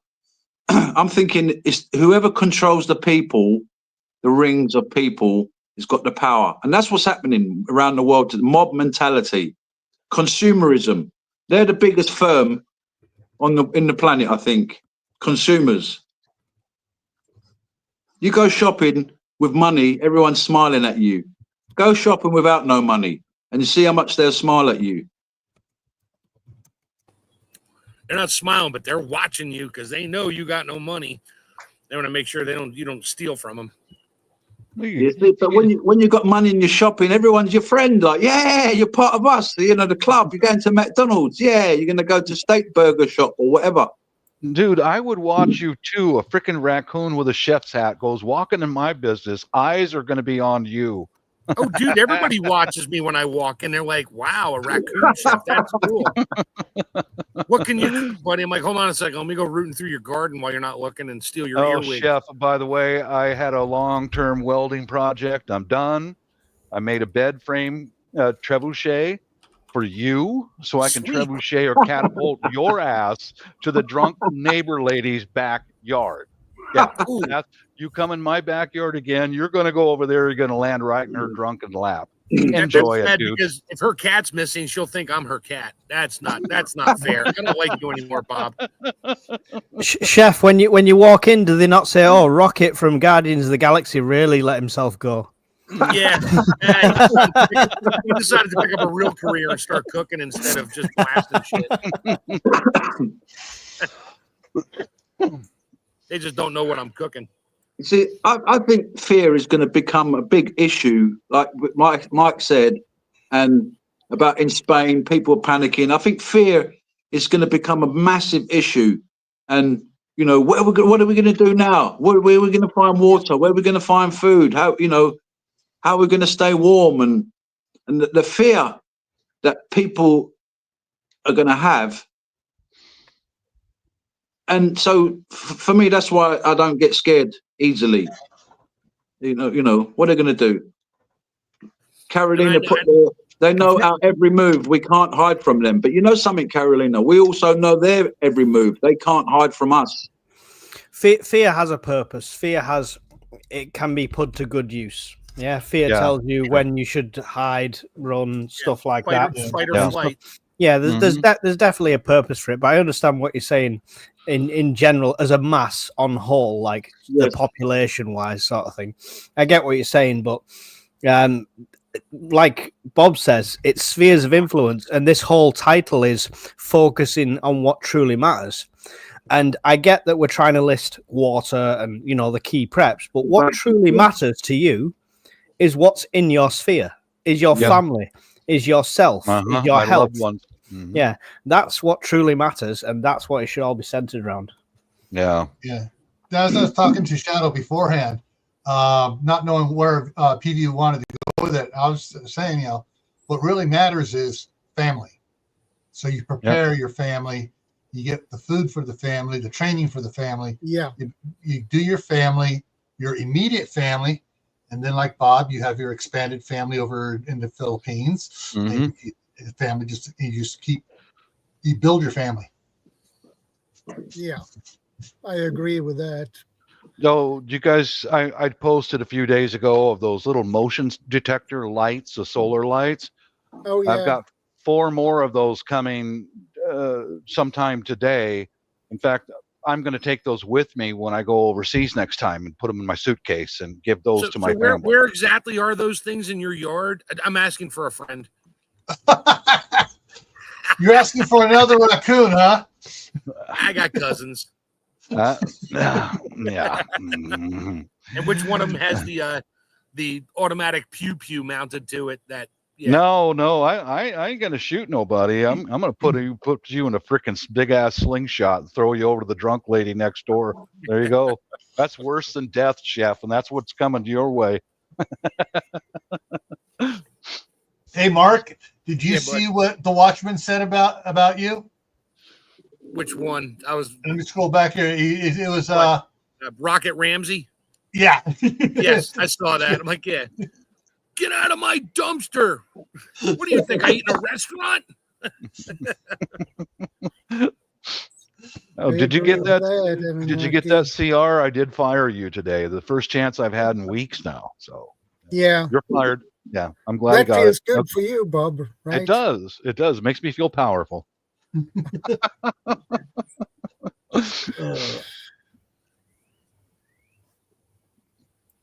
Oh boy. Yeah, there was I remember reading the Lily's list got that years right. ago. I remember reading the list years ago somewhere, and I can't remember, but there's like the stages of basically the unprepared when catastrophe happens. You know, the things that people go through in general in order. Like, and I forget, it's like first it's like, you know, crap happened. Oh my God, now what? Now you're not really scared. You're just like mesmerized by what's going on, depending on the situation. And then there's another stage, and fear is in there. And then I forget, and I wish I could remember where I read that. It was probably at about 12 or 15 things, and it didn't end well for people who are just absolutely unprepared for everything. Fear turns to anger and resentment because why are these guys prepared? Why didn't they get me prepared? Yeah, that type of thing. Yeah, exactly. So are we not talking about the same as what the class as the 7 stages of grief? Because that would be shock and disbelief, followed by denial, which we know will happen, followed by anger, then bargaining, depression, and then testing and acceptance. Well, maybe not acceptance. That sounds pretty much like it. I think there were a couple other things involved with, crap hit the fan. But yeah, that's basically the same. Doesn't matter what you're in. I mean, it's generic. I think that denial period will last a long time with the lights will come back. Oh, they're going to come back on next week, and they're coming. Don't worry about it. They're working on it. It'll come back on, and other people are like, yeah, no, they're not. But no one's coming to save us. You just keep on believing. I've worn this out and about all day, and I've had a few looks, but. Yeah, I was watching that thing about the Katerina, and there was this woman. She was saying, "We've been here for 3 days, and no one's brought us water." Yeah, exactly. That should be a wake-up call. Yeah. I mean, wait another couple days, and don't worry, you won't need to worry anymore. We've got. Sorry, go on, bro. I was just going to say we've got islands in Scotland at the moment whose only source of food is a single co-op, and co-op's been hacked, and now that supply is running dry. And I've got Pepper, who's part of my Discord, who said he's literally seen people have started to panic and stuff like that. He's prepared and stuff like that, but one shop losing power on a small island like that, it's happened in no time whatsoever. Well, this is it. Most people out there in general have only got 2 or 3 days worth of food in their house. Yeah, most of that's garbage, like chips and dip, and maybe a couple cans of instant soup or something. And 2 packs of soda. Yeah, and salt and pepper in the cupboard. Oh, not Seven Oceans ration bars. No, I saw something today that just fits right in with the sheeple out there. I went to the supermarket. I got the dried fruit so I can sample. Walking out of there, I'm going to go to the coffee shop, get my hot sandwich. Oh, anyway, a guy comes running out of the supermarket in a cart full of stuff. He just stole it all. You know what was in his shopping cart? Soda, chips, and soda. Yeah, big cases of soda and bags of chips. That was the guy that right past me, and I went, "Wow, you're the definition of dickhead." Listen, at least to shop for the Super Bowl party. He had to go get supplies really quick. At least they run. The big winner on supermarket sweeps. Listen, at least they run over in the States. In the UK, they've stopped running because they've realised the security won't do anything, and they just casually walk out of the shop. Mm-hmm. That's what it was too in California when Newsom first said, "We're not going to charge shoplifters unless it's over so many thousands of dollars." You announced this? You announced? Yes, he did. He announced it. They go in there with garbage bags and a calculator. They load up and then just walk out the door. Here's the back door with law enforcement in my area. I'm subscribed to a Facebook page that's for several small cities around my area. They've got cameras set up with blinking blue lights and all that in the parking lots, and all that is right out there in the open. They take pictures of these guys. That's correct. Store security doesn't stop them, but they take pictures of them and they'll circulate their pictures out to different Facebook pages and law enforcement in the area. Guaranteed, eventually one of their druggy buddies or thieving buddies is going to turn them in for a reward. I mean, and that's how they pick them up. Mm-hmm. I don't blame the staff, but I couldn't stand by. If it was my shop as a small business, I couldn't stand by. But I don't blame the staff. My brother used to work at one of the biggest car phone warehouses in the UK, in Manchester, which is just a huge phone shop, basically. And they came in there and they were just like stood on top of the counters, kicking the security phones. So you know how they're tethered, kicking them off, ripping them off, and all the staff just stood back because that's what what they're told to do, and B. Right. Are you going to risk it for minimum wage? Yeah. Yeah, no. They did that. One of the supermarkets my daughter worked in had two entrances, same entrance exit, two of them. And then after, as the evening wore on, they were open 24/7. After it got about 10 o'clock at night, they only had like one cashier all the way near one side, and that's where customer service was. So people would walk in there, get their shopping cart loaded up with meat, everything else, and then just walk out the door. Nobody was around. They finally got smart and locked the door up and said, you must use the other entrance. And you have to walk past the cashier to get out. And people still try to just roll their cart right out the door. The cashier will generally try to stand in front of it. But if they get angry and irritated, you just let them go and call the police because they're not allowed to touch them. Do your supermarkets have all them self-service things over there? Oh, yeah. You scan it. Yeah. So the thing over here, I used to live in quite a student town, and basically these students on their receipt, they had about £12 worth of potatoes, but they didn't. Everything was just getting weighed as potatoes because you didn't scan potatoes, you weighed them. Right, exactly. So you put a nice big joint of beef on there, potatoes. That's £2. I'll throw that in. And then they were just paying for potatoes. Yeah. But Carolina said that she's on minimum income and she doesn't.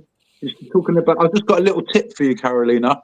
Most of the stores have the sort of.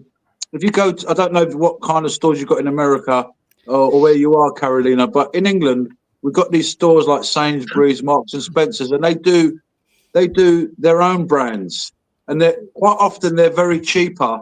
You might find, for example, we've got bagged the pasta, and we've got a company called Sainsbury's, and they'll be their own brands, and quite often that stuff will be cheaper. That's a little tip for you, and you could also get yourself a cooking stove at home if the gas runs out or the electric runs out. Because she was saying about how she's got minimal money. So there's a little tip. When you go shopping, look for the sort of the unbranded stuff that's cheaper. And every time you go shopping, just get a few tins of baked beans, few packets of pasta. Every week, you'll be surprised after 6 months how much you've got. On the same note, look at the ways to preserve foods, because supermarkets will reduce foods to next to nothing when they're about to go out of date. If you can get that home and preserve it quickly, it's good for a long time. Don't feed the raccoons. Just scrolling back in the chat here, Carolina was talking about we have enough pork on hand for a year, but no power. I'm screwed. That's where canning comes in. Yeah. canning, whatever. Yeah, jerky, whatever you can. But once the power's out and that stuff's in your freezer, it's barbecue time because it ain't going to last forever. Yeah, and if that power doesn't come back on, you're either going to be throwing the food out or eating it and gorging on it, figuring, well, I might as well fatten up on the calories and protein now because I'm not going to have it here in about 3 days when the temperature of my freezer is above 45 degrees. You're done. And if you can get backup power, even if it's temporary, that at least gives you time to then process that meat that's going to defrost. Do something with it. Yep. Yep. That my wife knows. She knows if the power goes out here and it's a prolonged period of time. Oh yeah, the propane. I got a bunch of propane tanks. The big stove comes out, and I will be canning everything out of the free as it thaws. I'll be canning. We'll be eating it. And then I'll be canning whatever I can and have to. I don't care what it is. I mean, I'll put just beef in a jar. Doesn't matter. You don't need seasonings in there. You can add seasonings later. You still got the beef or pork or whatever. Yeah. Good thinking. Carolina's put in the chat here. I get store brands side dishes, but can't afford any extra yet. I did before I sold my house, but camper life is more expensive than I thought. Yeah, which country is that? Carolina, is that America? Yes. Yeah. All right. Okay. I'm wondering if because a camper life can be expensive in this country because they'll charge you wherever you go, unless it's Scotland where it's free camping, unless you're doing it stealth somewhere you shouldn't. They're cracking down now worldwide on camper vans. Apparently, in the UK, motorhomes are going to be gone by 2030. They want to introduce electric. Greece has already banned camping vehicles from parking in public. You can't park anywhere in public. If you go to Greece in a camper and you go to the beach, you're going to get a €300 fine. Wow. And if you go from the campsite, so they want you to travel from campsite to campsite. So if you decide to go from the campsite to the local store to buy some supplies, you're going to get a fine, €300. So they're going to basically do this worldwide. That's madness. That's madness. They're cracking down. There's so many people. I've just rebuilt my own camper van. They're going to get away. They're going to get a shock because even in UK now, all over the place, you're seeing these signs coming up saying no camping here overnight. Yeah, no overnight parking. We already have those here, but I mean, I think they can enforce it to a point. In UK, a whole lot better because it's mostly city. Except for some of the outlying areas, maybe. United States, you could drive to a state park or somewhere, a rest area on a highway, and you can sleep for the night. You're just sleeping for one night. Cops aren't going to give you a ticket because it's like, why are you sleeping? It's like, because I'm tired. I don't want to wreck my... Yeah, I was just going to say, that should the irony of that, saying you can't sleep at like a motorway services. You could have been driving for 4, 5, 6 hours. You could have done a full shift beforehand. You'd rather me not sleep here, right? Is that what you're saying? Get some coffee and go home. It's like it's a 26-hour drive, so I can only drink so much coffee, I've just subscribed to Carolina's channel. If anybody hasn't subscribed yet, please do so. I've just subscribed to Carolina, and she's got hogs. Carolina Kane Family Homestead. Good channel. I've sent out a couple emails here to some of you guys. The nonsense has already started here. Okay, I'm going to sub to that channel too. I'm putting the link here. I sent out some emails with some information about a local railroad that's been shut down by a railroad trestle that just mysteriously lit on fire. Shocker.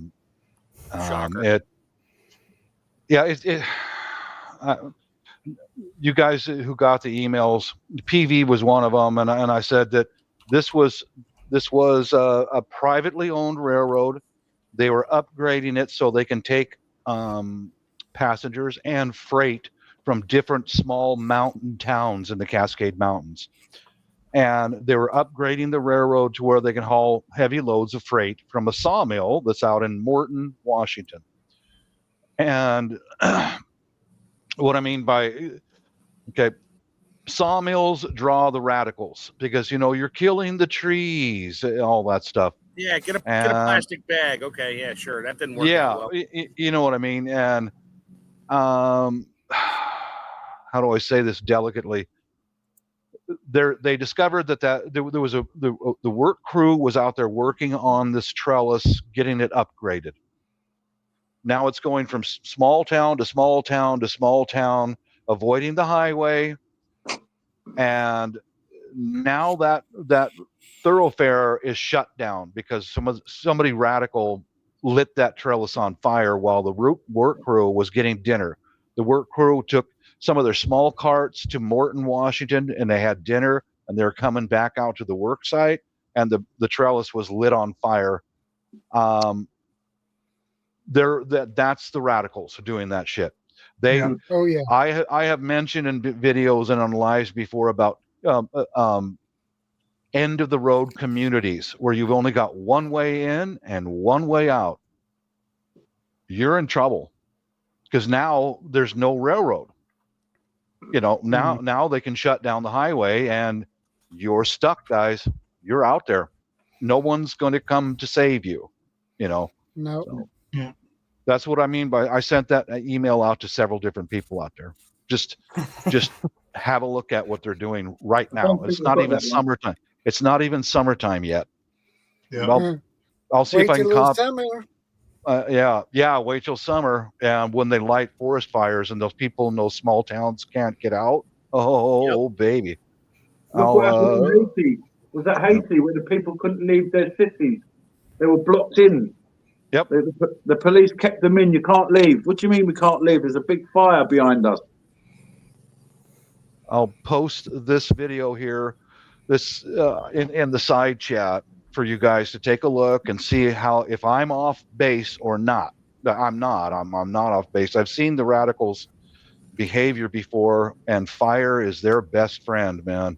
That's a link to the video. The owner of that small railroad, scenic railroad. You know, sons of bitches. They did the same thing down by Santa Cruz for the railroad down there, the Big Trees Railroad.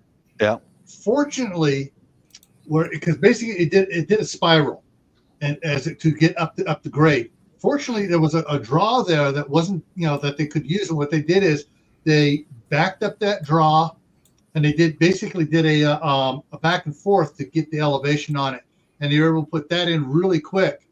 And but yeah, as far as all it was a tourist railroad down there, the Big Trees Railroad with the side powered Shea engines, and so they put the that in, and they backed up, left it, backed up, and then backed onto where the line was before. Yeah, so. Gil. That's how this railroad started, was tourism. Yeah, a steam engine. They've also got diesels and all that, but started as tourism, and now they're buying the railroad between small cities, and they're when they bought a piece of railroad that goes out to Morton, Washington, which has 2 sawmills in it. That's when they burned the bridge, because there's a radical group that's out here that they're like the eco warriors. Yeah. Stop logging. Stop. That's a warrior. I'm sure that's I heard them. about those groups. Can I ask what the hell we're supposed to do? Because we can't take down the trees, so we can't have our paper straws, which I don't really like anyway. We can't have plastic straws because it's killing everyone. Soon we're going to have our very own glass-blown straws to have a drink at McDonald's. What's going on? Yeah, I agree. Yeah, stainless steel straws. Yeah. Stainless steel straws have a dual purpose, but I won't go there on this channel. But every time my kids have a drink, I haven't got time to get a little brush out going like this in a steel straw. Here's the insanity of what they just did is they were gearing up to haul freight from those lumber mills out there in Morton down the mountainside and go closer to the cities with one steam engine would haul lots of that lumber, right? Now that they got that shut down, now you need 50 semi trucks to haul the lumber out of the mountains. Yeah, destroying the roads and all that stuff. Yeah. And not to mention, they just isolated those little small towns. They don't get paid to think; they just get paid to do. That's right. Yeah. I'm glad you said that they get paid, because they do. They get paid. They're useful idiots. Is what they are. Yeah. Yeah, they've been drinking that Kool-Aid for so long they can't think anymore. Yeah, let's the make famous sure Kool-Aid. 150 semi trucks are on the road instead of one steam engine getting it out, all that lumber out of the mountain. Oh, but it's Okay, killing the take, trees. Yeah, rail is better. You Thank better you it for is, stopping CR. by, You know it is. Carolina. Yeah. But I thought you guys might want to look into that, and I probably have that like as a topic on my Sunday live, something like that.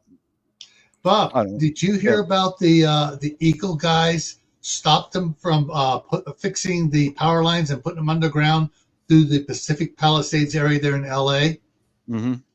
Oh, there's this wildflower. It's very rare. You got it stopped. Oh, Guess boy. what? Burnt all of it gone. The Pacific Palisade fire, because it's all gone because the power lines had a short. Oh, good God. Yeah. Yeah, I'm going for a bathroom break. I'll be back in a. Yeah. Sue me said filthy combustion engines. Hey, you forgot to say she also laughed afterwards too. That was the. So I'm not going to cry with it. I can't do the emoji face. She's laughing so hard she's crying. I'm sending a link to this railroad story to Virginia Roots if she can join me on Sunday. I think it might be a good topic. The eco warriors, or I don't want to put myself in too much danger because they are crazy people, but Yeah. Oh, have you guys seen the Just Stop Oil people that we have over here? Oh God, they're here too. Yeah, and they're also like damaging like famous artworks and monuments. And it's just like you're not getting the point across you want to get across. You're just making people hate you. Yep. I saw some videos of that, Mike, where some people in Europe and in America were getting out of their cars and beating the dog snot out of those people. They're not taking it anymore. Oh, and we've had it here as well. People are sick of it. I mean, at one point they're blocking a road and an ambulance is trying to get through, and they're still not making contingencies for it. So, truck drivers and a few cab drivers decided, let's just drag them out the way. I saw a recent, not too long ago, video of they tried that stuff on one of the Navajo reservations. Wrong place. The Indian police are their own department. Yeah, they are not. Yeah, they are not snuggly. They are not huggy. You do something bad enough on the reservation, you never leave the reservation. Dude, this freaking reservation cop plowed his patrol car right into their stuff that they're all tied together and big. Have you ever seen an American Indian guy who's big? They're like super size. He gets out and he's like, rah! Holy shit, man. Yeah, it's they don't answer to the state government. They don't answer to the federal government. Nope, that's their land. You're blocking the highway here. Now you're gonna get hurt, and some of them did, man. Now you're part of the highway. To mess with, man. No. Oh man. Kind of envy them in that way, where it's they've got that kind of control over their own community, right? I respect it. Lord of the Rings. Yeah, I don't. There's several reservations around my home, and it's very well known that if you're an outsider, you should have an escort.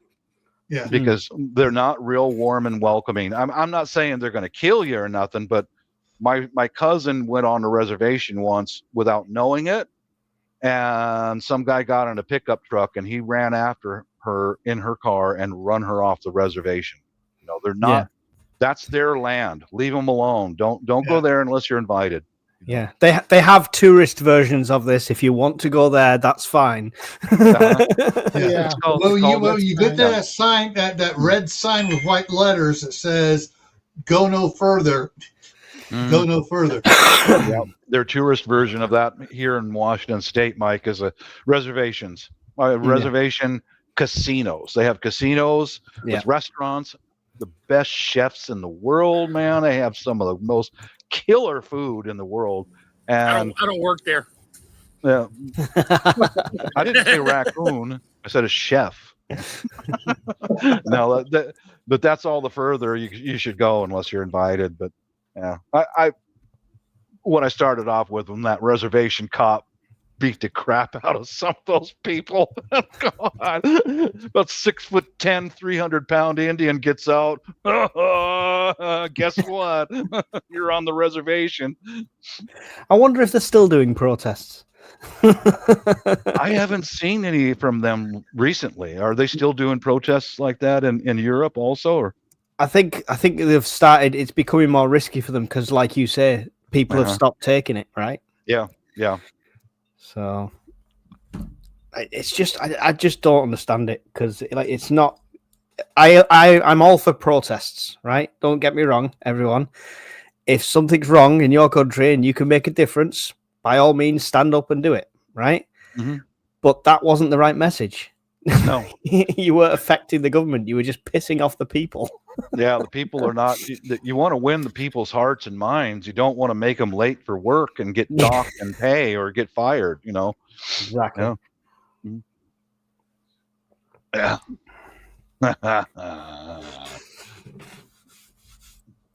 Yeah. I think I'm going to bounce out of here, guys. I got to get outside. I got to get outside for a little while. But all right. Just got a text from the staff sergeant. She's now in Winnemucca, Nevada. That puts her out at WI Winnemucca. There it is. And that puts her at 6 hours and 14 minutes away from me. She's almost halfway home. Good deal. Yeah. That's madness. If I drive for 6 hours, I'm in a different country. Yeah. Yeah, exactly. Yeah, that's the thing about the States. It's a freaking enormous, man. You don't really realize it until you get behind the wheel and start driving. You know, wow. Yeah, because I when I went to Texas, it's all flat. Yeah. So yeah, I've never seen horizons like it. I'm like, I didn't realize I could see this far because you can't see that far anywhere in the UK because there's hills. Mm-hmm. And then I made the mistake of I came up to a crossing. There was a train coming, and there was people darting across. And I'm not going to do that. In the UK, you wait, and then the train goes past, and you carry on. I didn't realize the train would be 10 miles long and take about half an hour to get past. Mm-hmm. I'm like, falling asleep at the side of the road. Yeah, just put it in park, turn your car off. We're used to it here because I live not too far from the seaport, so we get coal trains and also food trains, grain trains going out to the ports to sell internationally. And okay, put it in park, turn it off, and just sit there. It's going to take a while. Average over here is 2 to 3 carriages. Some of the big long distance trains might be 4 to 6 carriages. So that's the trains I'm used to. So you can imagine I'm like, why can't I see the end of this? You see the ones we got in Pennsylvania. You see three engines coming through, and then cars. You're like, okay, 3 engines. This is going to be a pretty big one. Yeah. Halfway through the freight train, 3 more engines in the middle. And I'm like, are you kidding me? Oh my God, I just shut the car off and take a nap for an hour. And then they got a pusher motor in the back. That's those coal trains that come from Utah and different states. Yeah. That coal's heavy, dude. Yeah. Just and the ones going across the Nevada flatlands out there, the flats you can get out there and you look 5 miles up there. Oh, there's the engine. 5 miles back there. Oh, there's another set of engines, and it goes out of sight. Yeah. Mm-hmm. All right. So, Shadow, I just put this up here for a second. There we have it. She left here this morning at 9:30 down here in California, and she's in Winnemucca right here just now. And so, yeah, she'll be up here about 9:30 to 10 o'clock tonight. Is she doing that in one trip? Yeah. Oh, yeah. Oh, that's an overnight one for me. I'd be camping out. That's 793 miles. How do you not fall asleep? How do you not? I mean, I All right. Here's the thing. From this point right here at Reno, we're used to it, Mike. up to here is 80 miles an hour. From here up to here is 75 miles an hour. From here up to here is 80 miles an hour. Hey, miles, Gil, not kilometers. Yeah, Gil, you're flying. Gil, could you send her a text and see if she could pick up that annoying goddamn raccoon and take him to Idaho? I'm on the other side of the country there, brother. Other side. Good luck. That is a 67-hour drive. Don't ask how I know. Oh, boy. Yeah. All right. Peace, you guys. God bless. All right. Later on. God bless. Take care, Bob. Yeah. So Gil, you said she's coming. I've actually made that trip without construction on the road. That's supposed to speed them at 80 miles an hour. I'm doing 87 and people are passing me. So the cop's not pulling me over. So I'm doing 7 miles over the speed limit. The Porsches and stuff are going, I'm going, block. That's it. Clear the road for me. Clear the road. Keep those cops. And I made it in 11 hours one time. Hey, Gil, you said your wife is coming home. Wait, yes. Where is she considering home in Idaho or home in California? You gotta pick one soon. Home is where I'm at. Yeah, she better pick one soon. Yeah. Well, yeah. She said she's already told us this summer we're both making multiple trips back and forth hauling stuff. So, but you don't know which way yet.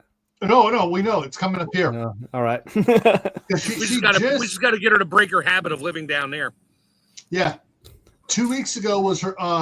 17 days ago was her last day at work. So. Oh, so she's actually done at work now. Mm-hmm. Oh, good. Yeah. Tell her to start packing now. So she's coming up here and she's going to spend. She was thinking 2 weeks. She thinks she's only going to be 10 days. She's got to go back down because of the problems with her mom, and then I'll be going down there in a couple of weeks after we get all the irrigation for the garden set up here. I'll go down there, bring a load of stuff up. She's got her car just packed solid. She actually bringing up her one of her sewing tables up here. She never goes anywhere. She's never sent that sewing table has gone with her wherever as long as we've been married, because I bought it for her on our first anniversary, and when we switch whatever house we've gone to, it goes wherever she goes. Well, she brought it up. She's bringing it up here. That's a start. So yeah.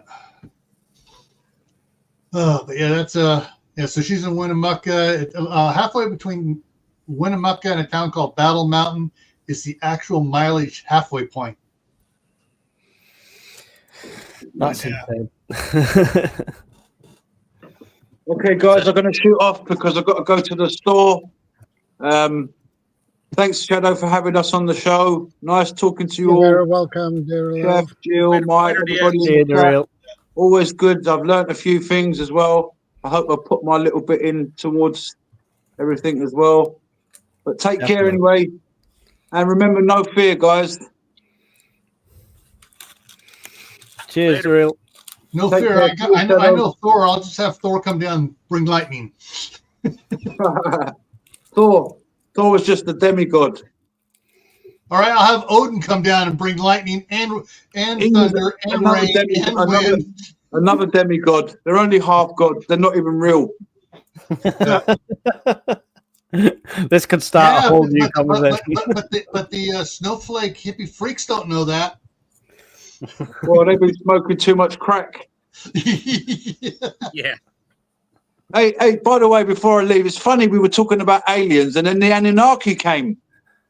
Anyway, God bless. Good night, guys. See you on Anunnaki. Take care, bro. See you Yeah, later, boys and girls. Bye. Take care, dear love.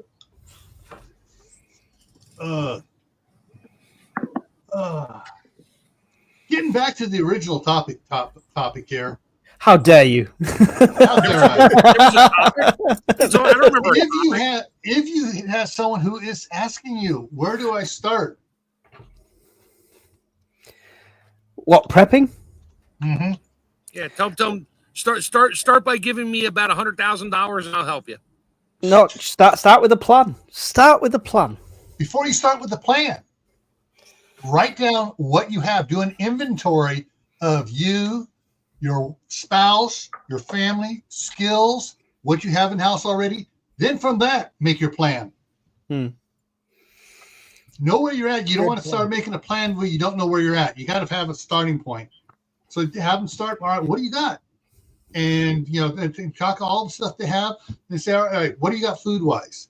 How much food do you keep in the house all the time? What skills do you have? Do you have enough land where you can put a garden in? Like here in the United States, do you got a vacation cabin up in the mountains by a lake? Ooh, that's a good spot. You just reminded me. I've not told you. I'll have a garden next month. I'm moving. Yeah. I got a house. Oh, Yeah. I'll actually be able to grow food. Woo. And you don't have not much of a garden now, right? I have a concrete space this big, enough to fit wheelie bins in. That is it. Oh, that's not much. No. So I hope you get a large garden this time.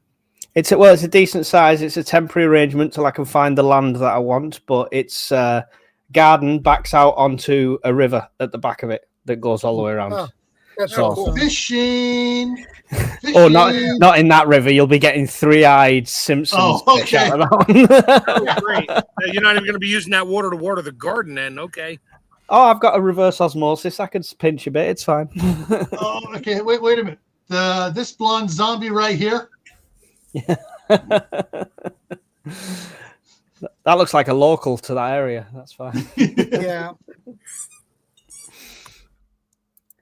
And where's it? Yeah.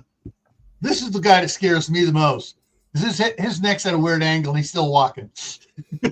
Yeah. But just get him to start at the beginning and tell them baby steps. Unless they're rich. If they're buku rich, call me up and I'll come over and I'll set them all up. I'll do the whole contract thing and get them all set up. So here's a point on that starting point. Obviously, we said what focus on truly matters, and we all said like family and stuff like that. Yeah. How do you convince them if they're not into it at all? You got to make them think about it. Mm. Literally, if they don't You want to guide think them. about it, it's not going to happen. So, and I had a friend like that. I'm like, so if the power went out for a week, what would you do? He's like, oh, I got a can of beans I can open. I'm like, and I couldn't talk to him about it. He just didn't want to hear it. So he's the one. I'm like, okay, sorry. Then he's like, the infamous, I'll come to your house. We're not going down that road. We talk about that every time. Yeah. But if you can make them think about it, say, if the power went out for 4 days, you weren't allowed to leave the house. God forbid there's some kind of a lockdown and you're not allowed to leave the house. What do you got? What are you going to do? Think about it. Do you have some food, some water, something? Of course, then you got the ones that'll just run out and buy $1,000 worth of rice and beans and be like, I'm good. And we talked about that before. It's like, no, just get stuff to make it through a week. That's all you need. And then rotate through it. If they're willing to learn, that's the problem. If they're not willing to learn, you ain't going to teach them anything. You're just going to make them angry or they're just going to be like, well, I'm just coming to your house. I mean, that's one of the things I found works good on that is use other real life examples and say, wow, did you hear about this? And poor people that, they're going to get them going, yeah, that was bad. Oh man, what would you do if that happened to you? You get them thinking along the lines that was bad for them. Did you see what just happened to Spain and southern France and Portugal? Did you see that power outage for a couple of weeks there? No, I didn't hear about that. You might want to look that one up. Yeah, I find you capture their attention in that moment, and they're like, oh yeah, it's a great idea. Oh yeah, I'll do that sort of thing. But these are the same people that lived through it during the C-19 times, and then still went back to exactly how they were straight after. Yeah, you can't teach everybody. You just got to pick and choose, and if they're willing to learn, you just got to write some people off. Is that what we're saying? What's that? You just got to write some people off. Is that what we're saying? Unfortunately, it's not the good ones you got to write off. I mean, it's not. I mean, it's not the bad ones. You're going to write some good people off that have been fed too much BS, and they're the government's going to protect me, rather than the ones that are causing problems. But that's neither here nor there. If someone you really care about, you got to go slow and gentle to get them thinking. Once you get them thinking, then you can talk to them about something. But getting them thinking, just general thinking, is a hard part. It's the ones that say, you can lead a horse to water, but you can't make it drink. Well, yeah, you got to get them to think they're thirsty so you can get them to drink. It's the ones that say, I want to be a prepper. What do I need? At that moment, I wouldn't even waste my time, because most of them, they're looking for the quick one-off. I got $400 in the bank. What can I go buy so I'm prepared for the apocalypse? It doesn't work like that. And that's when you say, send me the check for $400 and I'll send you the list of the things you need. Yeah. It's going to cost you. It costs you more in the long run, but I'll give you a money-back guarantee if the crap hits the fan and there's an apocalypse and no law enforcement. Yeah, okay. Good luck finding me to give me your money back. But that's the thing is, someone says, I've seen all this stuff. You need to realize, crap, I need to do something. The best, easiest way to do that, if they're saying I need to do something, I realize my eyes are open. I realize I need to do something. Take an inventory of your pantry, your kitchen cupboards. How much food do you have? First thing, how much food do you have? And then once they write it all down, how many meals can you make out of that? Oh, I think that opens their eyes even more. Yeah. And then you say, all right, yeah, okay, now, so you got it for 2 weeks. Fine. Add another week to it. And once they had that, okay, add another week to it. Now come up with menus so you don't get food fatigue. And they're going to go, what's food fatigue? Where you keep eating the same thing over and over again, and you get bored to death of it. Yeah. Well, I think earlier on, Dia said something about, he was talking to, the other prepper, about water and, canned goods and that. And I think that's what he was talking about. People in a crap at the fan, they have like a can of string beans and it's packed in water, and they dump the water out down the drain or in the ground. I'm like, what are you doing? My wife even knows that. I'm like, yeah, if I have to, all the water out of the canned vegetables goes in a pot. We boil that to make the rice. It'll absorb up all that nutrients and then throw the beans and stuff back in it. Oh, yeah. Drink it. You can drink it. It might be a little salty, but it's still water. It's got flavor to it, like beans or green beans or corn or something. It's funny how many experts don't take that into account. I'm using the word expert very loosely. Where's your air quotes? Come in the air quotes. Experts. They don't take that into account when they say you need exactly this amount of water in little plastic bottles to survive each day. They don't take into account the amount of liquid you get eating. There's still water within that, and there's water within and nutrients within food and stuff, and it's never seemed to take that into account, because if you had to ration, right? You've got to reduce your water. But like I say, most of the canned goods are swimming in water, right? All right, this is something I give people. All right, that hotel menu is terrible. No. And then you start adding some things to it until you get it all full. And so you have here, breakfast, lunch, dinner. Dark green separates, but you break it out, breakfast, lunch, everything else. So basically you got 28 days, and you start filling it out of what you have, what you can do with what you have. And if they can only fill it out that much, okay, now you need to go buy some stuff. So you can fill it out a little bit more until you can fill it out with a rotation like this. Now, the next thing to do is after they have a 28-day meal plan, double it, Yeah. but you can't repeat everything exactly the way it is. Mm. Change it up. Throw in something special. Throw in something special some night for that everyone wants, like ribeye steaks with potatoes and salad. Throw that in there once in a while. Throw some other stuff in there, and just that gets them. Then there, now all of a sudden you can get people that were totally dead or totally just panicked, and now they can start doing something, and they can start working on it, and they can you get them slowly doing this and slowly working on it until they're set up where they're a little bit. You say, okay, cool. Now, what do you have for reading material? And they're gonna look at you like, huh? If the power's out for 3 weeks, what are you gonna do? Get some books. Oh, here's some interesting books to read too. And there are some great fiction novels that teach preparedness. They're not all about the bang bang shoot 'em up, Rambo stuff. They're about surviving situations, and you give them one of those books. 1 second after, changed the way I prepped. Just reading that book. Have you heard the 1 second after? I've heard it. I haven't read it.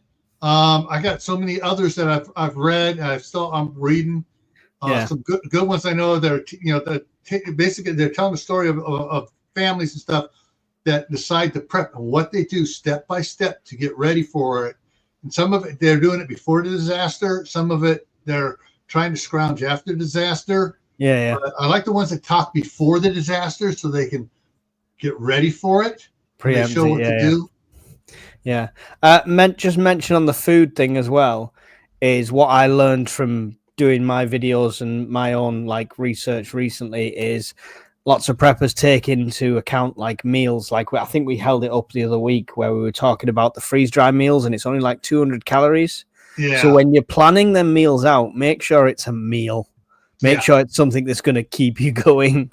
I've got this can that says it's a meal. It's fine. That'll do. It's a lot of food in there. It's a meal. It's got 210 calories. Yeah. And a ton of sugar, and all from sugar. Yeah. The thing that we have here, this is what we used to do just for normal. There's a grocery store called Albertsons. It's a chain associated with another store called Safeway. Anyways, they would have every couple of months, they'd have a 10 for 10 deal on the hamburger helper meals. And so you get a box, you can get 10 boxes for $10. You just got to add a pound of ground beef to it. Well, that was fine when it was me, my wife, and 3 little kids. When 3 little kids became teenagers, all of a sudden it's like this. One of these boxes is not cutting it for us, and so we wound up how to make it go farther by it comes with 1 cup of rice. In the hamburger helper, we're going to add another cup of rice, and we're going to add a can of diced tomatoes or corn. I do that with rice-a-roni. Yeah. So I had no idea what this is. So this is just dried pasta meals, basically. Yeah, hamburger helper is basically it's dried pasta in a box with a seasoned packet. So and a whole bunch of different flavors. Right. You cook your meat, you throw the packet in there, you add water, and then you add your noodles, but it's a lot of water. You add your noodles, you cover it, let it simmer for 20 minutes, and it's basically beef-a-roni. Yeah, it's like a pasta bake sort of thing. Yeah. Yeah, basically, it's dry. Yeah. You still need water, and you got to cook it. But yeah, and you can. Cool. My mom, I grew up on that stuff too. My mom would stretch 2 boxes with 1 pound of ground beef because that's what she needed to do. So it comes like this. You got all the variety packs. Let's see if I can bring up the images of the variety packs here. Just all the different types. This is deluxe beef stroganoff. This one you got crunchy taco, Philly cheesesteak, stroganoff, cheesy hash browns, beef pasta, double cheese macaroni, cheesy ranch burger, 4 cheese lasagna, potato stroganoff, and it goes on and on. And then there's a lot of sodium in them. Yeah, I was going to say, is this just a filler, or is the nutritional value apart from the carbs, obviously? Well, it's all right. Let's see if I can find the thing on the back. Yeah, here. there's a lot of sodium in it. There's a lot of just we'll call them chemical ingredients now. There wasn't before, but there's a lot of stuff in there. Sure, it'll get you by. It tastes great, but the actual, I really don't eat much. I make my own homemade. It's literally just ground beef noodles and cheese sauce. Well, funnily enough, when I searched hamburger helper, obviously being based in the UK, all the listings at first were homemade. So it was telling them that because you can't buy it. Probably because of the ingredients. Yeah, I'm trying to find one that has the. Oh, here, maybe. Come on, give me a big one here. Dang it, guy. Here we go. Okay, so this is 5 servings per container. So it says the package itself has 110 calories times 5. Prepared is 320 calories times 5. List the calories from the fat, and it goes down through and it lists it like that, and lists all the ingredients in it. How much is it? Huh? How much does it cost you? $1. You don't want to see. I've just found some in the UK. Do you want to know how much? How much? Yeah, it's probably like $12. £24.80. What's that in American money? Like nearly $30. Jeez. Yeah. Yeah. That's for those transplant Americans that went over there and miss it. And yeah, that's for one 158 gram serving. Yep. Yeah. And what this thing is, so as the kids grew up, and the crunchy taco was their favorite one, we'd add rice, and then we'd add some a can of diced tomatoes. Oh, let's throw in a can of black beans, and we just add to it. And the flavor packet was that. After a while, my wife figured out how to copy the flavor packets and make it a lot cheaper. And so we have a big old jar of crunchy taco mix, and we throw in 2 or 3 cups of rice, a couple cans of this, couple cans of that, 2 pounds of hamburger, and we got enough for everybody to have for dinner and take some to school or work for lunch the next day. Yeah. And I'm going to tell you something. You are full when you get done eating this. You eat that amount of pasta and sauce, you're going to be full anyway, right? The protein and the meat, hopefully. Yeah. I do. Have you guys heard of rice? Have you guys heard of rice-a-roni over there? It's basically a rice and pasta blend with a flavor packet. Yeah. And that's usually a side dish. That's usually a side dish. Well, mine's a meal because I'll cook my rice-a-roni. I'll throw a whole can of corn in there with the juice. I'll minus out the liquid from the water, and I'll throw in a chunked up raw chicken. I'll cook it as a meal. Oh, and I freeze dry that. I can get that for £6.75. That's not as bad. Jeez. Yeah. The rice-a-roni has rice and little pasta pieces in it. It's vermicelli broken. I used to make my own homemade. It's rice and vermicelli broken up really small. It gets fried in butter or oil until the vermicelli starts to brown, and then you add your water to it and your flavor packet and let it bring it to a boil. Stir it once, put a lid on it, simmer 14 minutes. Yes, I have that recipe memorized because I've made it so much. And but I'll make my own. I mean, I'll just use chicken broth instead of their seasoned packet, and I'll throw in parsley flakes and whatever else. And I used to cook it by the ton when I was a chef at a corporate headquarters. Couldn't call it rice-a-roni. I just called it pasta rice. They knew what it was. And that was a side dish. And they were like, this is better than the stuff in the store. I'm like, I know, because I cooked it. It's not box garbage. It just tastes better. And with this, there's hamburger helper, there's chicken helper, there's tuna helper. Tuna helper, oh yeah. Yeah, so there's all these different flavors. You go down the grocery store aisle, you got like 20 feet of pasta helpers. Pick your meat. We got a box to mix it with. You say hamburger helper. My instant thought went to some sort of Temu gadget that will build you a hamburger or something. But this was I think it started in the late 60s, early 70s as, Mom, why waste so much time cooking all this stuff? brown up your hamburger, then you add this, that to it, and the meal is done in 10 minutes. Yeah, I mean, we've got similar stuff, but not. I can't. I've never seen the rice-a-roni type over here. I'm probably wrong, but personally, they're considered a convenience food. You know, all your flavors are there. You just have to do the work and cook it and add water, and that's it. So, other than that, make your own. It takes you a little longer, but probably better for you. Yeah, and so you know, some of them, if the good sealed packets last longer. Rice lasts practically forever. The dried pasta lasts practically forever. Yeah, so, I learned the hard way with rice-a-roni. It sits on the shelf in the pantry. It's dark, it's cool, it's dry. But when that stuff starts to get old, because there's the little packet, it's a foil packed with the brown paper on the outside, and it's sealed up. Yeah. It goes bad. The rice and the other stuff starts to change its flavors. If my wife finds it on sale and buys like 40 boxes of it, I literally take those things, stick them in a seal meal bag, and I will suck the air out of them and leave the crushed up box in the seal meal bag. And it'll last probably another year or two beyond its date because there's no oxygen in there. Yeah. Yeah. Now, to answer that one question, comment about you have no energy to make meals. That's where learning how to cook outdoors and use Dutch ovens, the old cast iron cookware. You can cook, get a small little fire going, and you can cook on it. You can boil the water. One of the things that I found out and did and corrected a lot of people on, they're going, oh, I can get one of these Jetboil backpacking stoves and stuff like that, and it's like, yeah, you can spend $60, $80, $90, $120 on one of those. And you're only heating up 2 cups of water.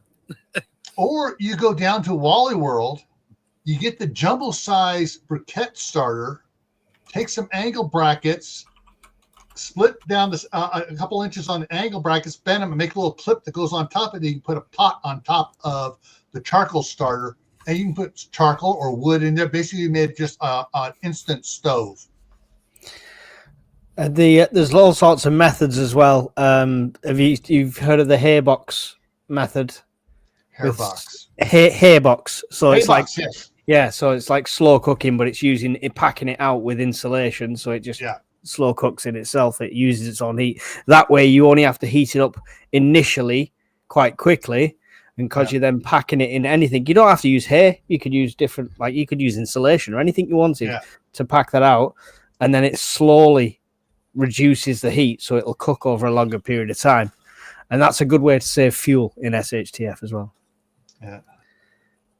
See if I can find something. I'm trying to find something here for you. There we go. I'm still looking for an English version of rice-a-roni. So I did a video. How many years ago was this? Hang on, let me go back. 5 years ago.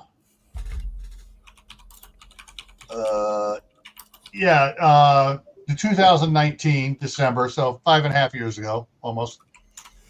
And where's there? See if I can get this up here for you guys to see the what I did on it.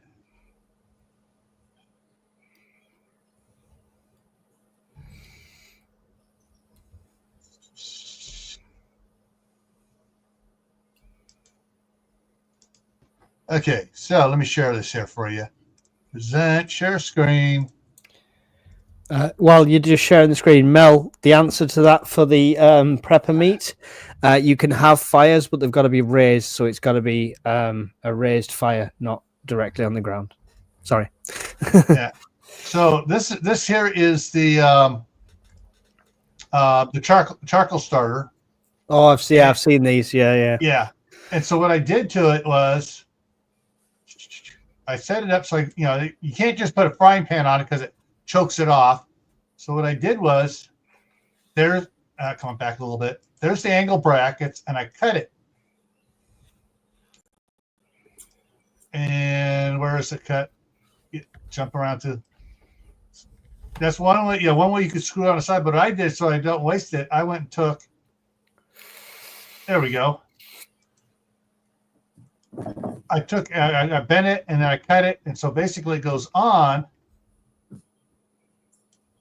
like that. So it just slips on it, 3 of them, and then when you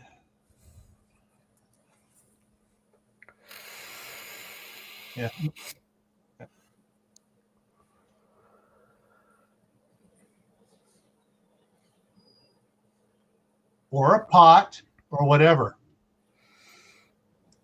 And that works. I mean, I cooked on that for a while, testing it out, and it works great. All right, so you just creating a spacing for the air. You create the spacing for the air to come up, and you can use sticks, you can do charcoal, you can use coal, whatever in there, and so that and so basically with a handle on it, you can pick it, you fire up and move it wherever you need to move it to. And it's really simple and easy, and it's like, whoa. Some of the people that were spending for getting a jet boil were just spending, insane amounts of money for it. I don't know if you know what a jet boil is. Yeah, I know what it is. Yeah, jet boil stoves. Yeah. So you got the whole different. Jet boil's gone whack off the end here with all these different ones here. Price is through the roof for me though. But you can get some quite good. Yeah. Same, but not the brand. Yeah. So other ones are coming out. These other ones are coming out. With generic versions of it, a lot cheaper. Yeah. But you got the ones. This unit folds up into itself. Two stove tops like that. The regular jet boils, $81. That one does not have the pezzo lighter on it. Oh, this one has the pezzo lighter on it. Oh, you're going to spend another $18 for the pezzo lighter. But yeah. And there's all sorts of different ones on that saying, oh, yeah, I'm going to get this and this and this. And it's like, no. Go to Walmart. I don't know what you have, cheap, you get one of these charcoal starters and you set it up and it's like, and they're like, wow, I do barbecuing all the time too. And it's like, yeah, you don't want to boil on the barbecue, but you want to boil water for your side dish while you're grilling your steaks or your fish, whatever on the barbecue. One of these works great to give you off the side there, and you don't have to use propane or the charcoal. You can use sticks, in there and get it going. Yeah, that makes some people. You show them how to do that, and if you have the skills to do it, you go over and help them do it.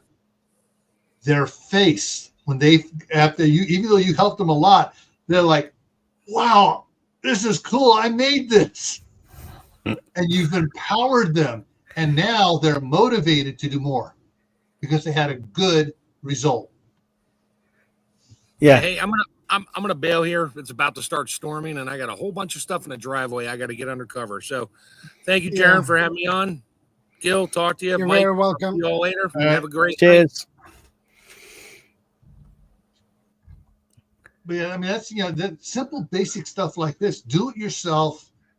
Simple stuff. Save the money. Don't go spend the money on name brand expensive stuff. If you can figure out how to do it cheaper and save money at it, yeah, you get them to do that, and then they feel a lot better about themselves. Oh, they don't feel like, okay, I just spent $400 on the stove. It's like, oh, I just spent $29 for all the parts, and I got this thing here, and it works. It's a good idea, and I've seen that they're in all our shops at the moment. Like even our supermarkets all have the barbecue stuff in. They've always got them charcoal starters in there. Yeah. And you can do the same thing with an old number 10 can. Yeah. You got to punch the holes in the bottom. You get some wire in the bottom to make a little gap so there's an air gap in there for it to go. You can put some sort of handles on it so you can pick it up without burning yourself. And you can really do it cheap. And for a beginner, for someone just being the prepping, that is such an ego boost for them. Yeah, is it a hobo stove? There's hobo stoves which are a little bit different, smaller and stuff, but yeah, the internal ones and stuff. At Scout Camp, everybody had to make a a big one, the big one like this, cook at least one meal on it. That one meal turned into 3 or 4 meals because they thought it was so cool, and they didn't have to get the big fire going, and they could even if they cooked and they had all the coals, so they could just do their own little marshmallows and make their own little s'mores and stuff afterwards. Yeah. And the thing is, if you can make some of those and work on them so that it puts out very little smoke. Yeah, it's a concentrate. It's like it's your own little hex stove when you're using like a little can like that, like the Hobo stove. But yeah, I just saw the comment put out by Nicole. Yeah, the one two above that. I'm female means I'm a girl. Doesn't that depend what state you're in?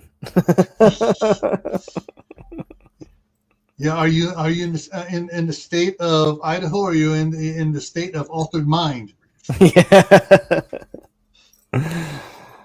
But yeah, there's getting someone to start off is sometimes it's gentle, sometimes that you just by your actions and them watching you, they'll come up to you sometimes and ask, okay, things are getting a little weird around here.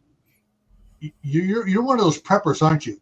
And if you want to avoid the prepper thing, say, no, I'm a self-reliant person. Yeah. And because when I first started doing this back in the early 70s, there were no preppers. It was survivalists. And then, of course, the news and stuff goes, oh, the survivalists are crazy. They go out there with the guns and they start shooting everything up. No, that's not a survivalist. The guy didn't live. He did not survive.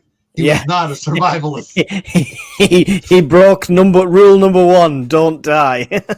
Yeah, he went out and he did suicide by cop. Yeah. But it's you just if they ask you about it, use the term I'm a self-reliant person. Yeah, it's more acceptable, I suppose, if they're approaching on that thing. But I mean, I'm on a campaign to try and make the word prepper less of a stigma. Yes. Yeah. And that's one of the things that is is if you can get over the propaganda of mainstream media turning this into a fearmonger thing to generate ratings for themselves. Yeah. And if someone asks you about it, don't go, oh, have I got news for you? They go, whoa, too much information. Yeah, hold your horses. Yeah, baby steps. Give them like you're feeding a baby, a little spoon at a time, till they're okay. I can take more. Yeah, leave the politics of it off to the side. Yeah, I'm a camel jockey with a cowboy hat and live in farms in Tennessee with them white boys running around with rifles and a Bible. Oh, I don't. This doesn't. That didn't probably hit you guys. But for me, having been back there in Tennessee and stuff, yeah, that's absolutely hilarious to me. It's an inside joke for here in the United States. Suburban hillbilly. Hey, how's it going? But yeah,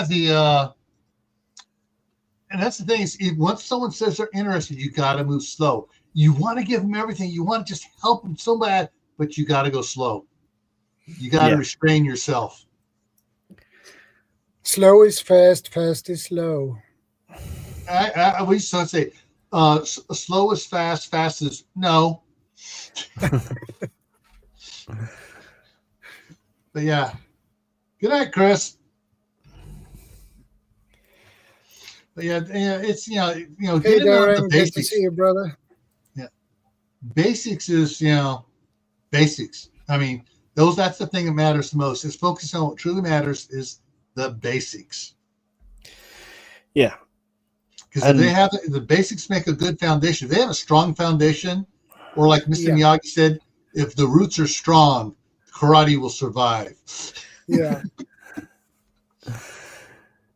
and that's you got to give them a strong root and make them really enjoy it. Yeah, make it fun. Definitely. Yeah, fun. Take care, Carolina.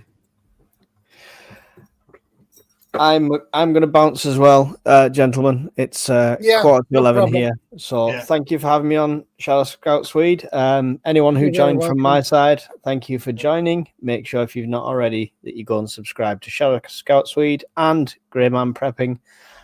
Both do regular lives, so you'll learn loads. What time are you going live tomorrow? What for my fireside? Yeah, what time is that at? That's at 9 at our time. So Your time is 9, so it's 2:00 my time. Yeah, which is not Mountain Time in the U.S. Right. Yeah. So that's our regular show. Sometimes it's at 8:30, but it's not that regular. But yeah, appreciate it, gents. I will see you in another one really soon. Thanks, guys. I'll see you later, Mike. Right, see you later, Mike. Thanks for stopping by.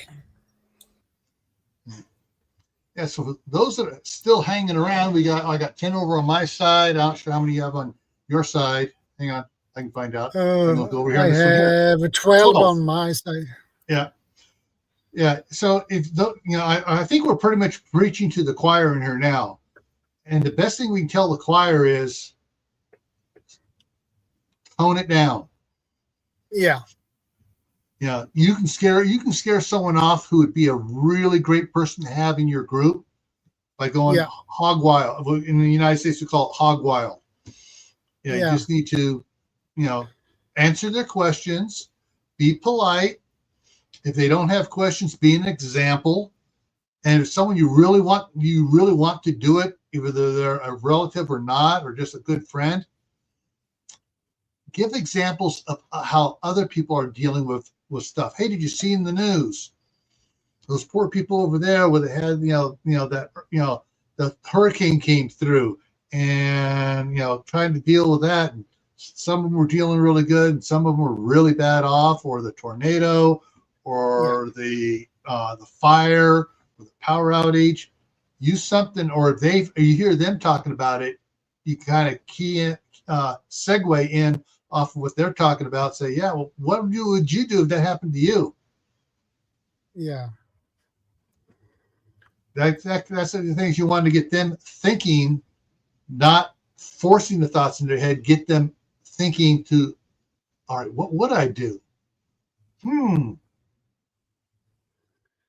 Yeah, and Anunnaki says, here in the US, even in the Army, we always have 2 tabs in our group. Joker and Trigger Happy, they are a must-have.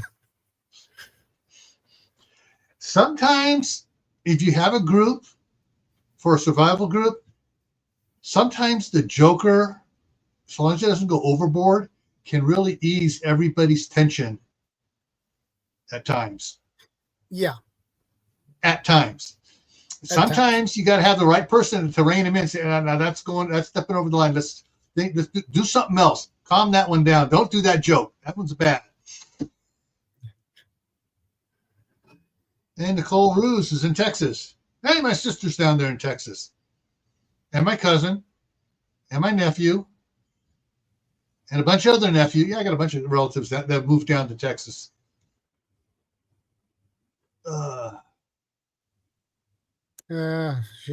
She's in Arlington, Texas for baseball games. Okay, Mel says it is a large thing. Is it a large thing in Sweden, Shadow Scout? Depends on what she mean by that. What would be a large thing? Prepping or what?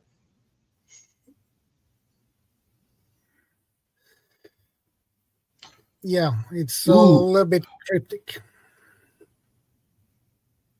Caitlin was saying there were tornadoes in Kentucky and Missouri last night. Oh. I know we almost had a power outage last night.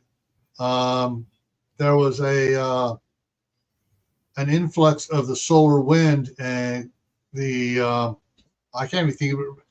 I can't even remember. Kaylin will probably type it in there. The PK scale was up into the hitting into the 6s and 7s. It reached a level 2 solar storm, and it was like, oh, she said prepping, yes. Well, let's say at least 40% of the population are prepared or have some form of preparedness, and the rest of the population are not. So, but I think it has increased a little bit more. So, preppers is a kind of new term for us here in Sweden. So some people, most of those who are prepared here, some of them call themselves for survivalists rather than preppers. But I prefer to call myself a prepper / survivalist.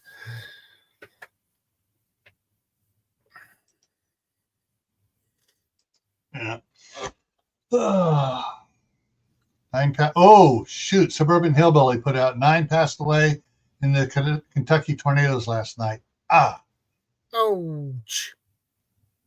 Yeah. I would say population-wise here on the West Coast of the United States being California, Oregon, Washington, Idaho, Nevada. I'll throw Arizona in there too. Population, I would say probably prepper-wise, 2%. Yeah. Is it? Yeah, or the ones that are actively doing something. Those that have more than 30 days of food in their house, probably 5%, but they're not preppers. They just, we got it on sale. They're the children or grandchildren of those that lived through the Depression and learned how to clip coupons and shop on sale, so they get in the habit of buying stuff when it's on sale. Yeah. Those with first aid training, 3-4%. Our current first aid training. Yeah.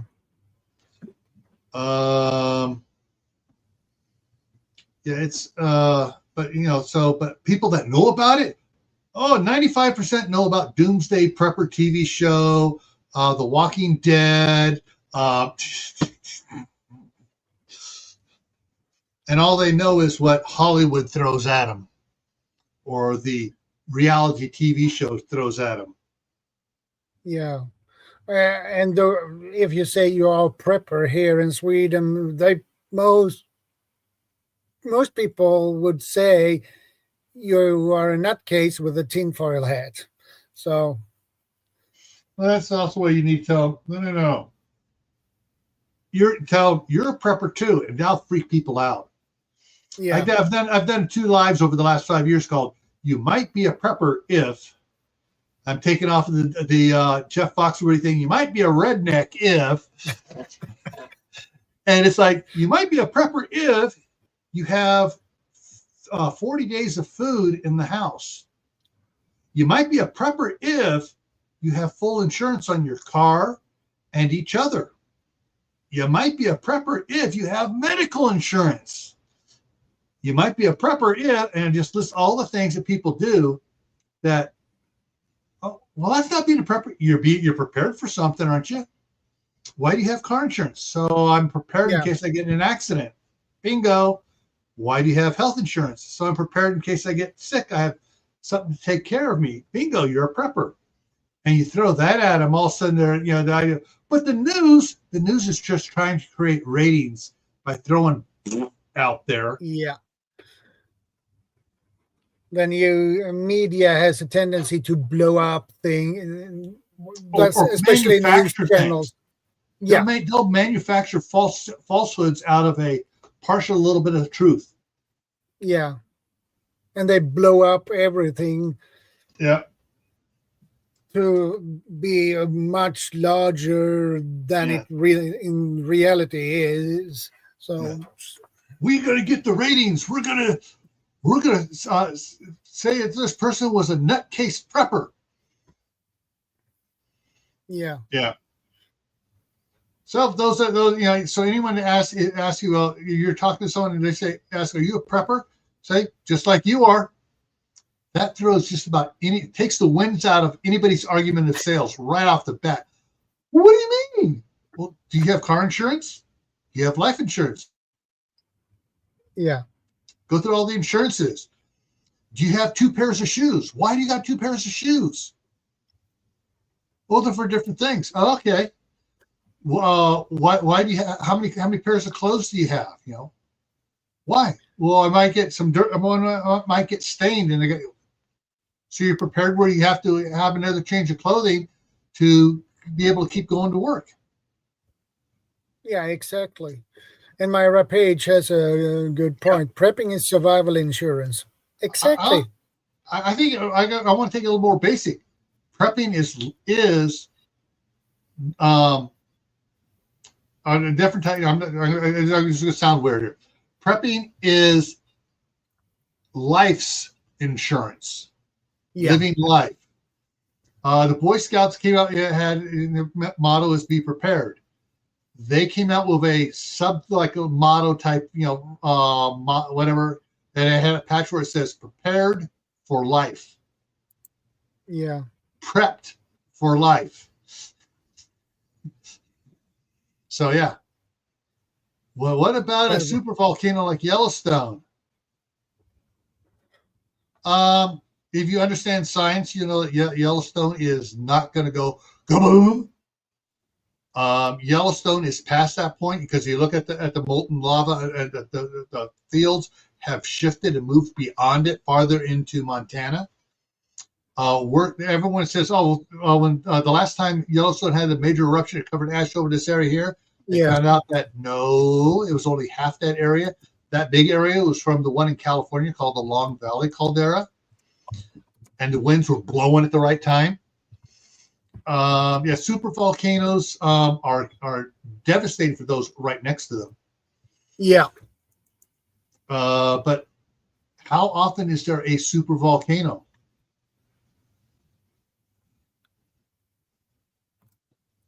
I think I can count 8 throughout history. You're probably correct about that. Because usually, bigger than Yellowstone and the Long Valley caldera and Krakatoa all put together was in Russia, and it didn't pop like a cork. It oozed like a stepped-on piece of a tube of toothpaste for thousands and thousands and thousands of years. The Siberian lava flows up there. Yeah. That was big, huge, but it oozed.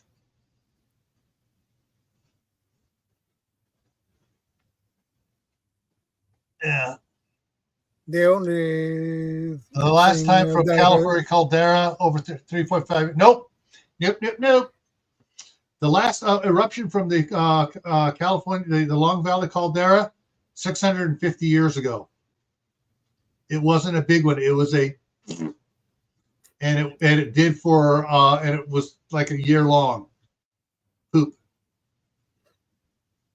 Yeah. Caitlin has it right. Caitlin has it right there. Yeah. Yellowstone, it just dips and farts and Yeah. The only thing that a volcano in Yellowstone size should pop, basically explode. That is if you send a nuke down there and it's to get it to explode, you're gonna have to plug up all the vents in the Yellowstone. Oh yeah. And give it 100 years to build pressure. Yeah.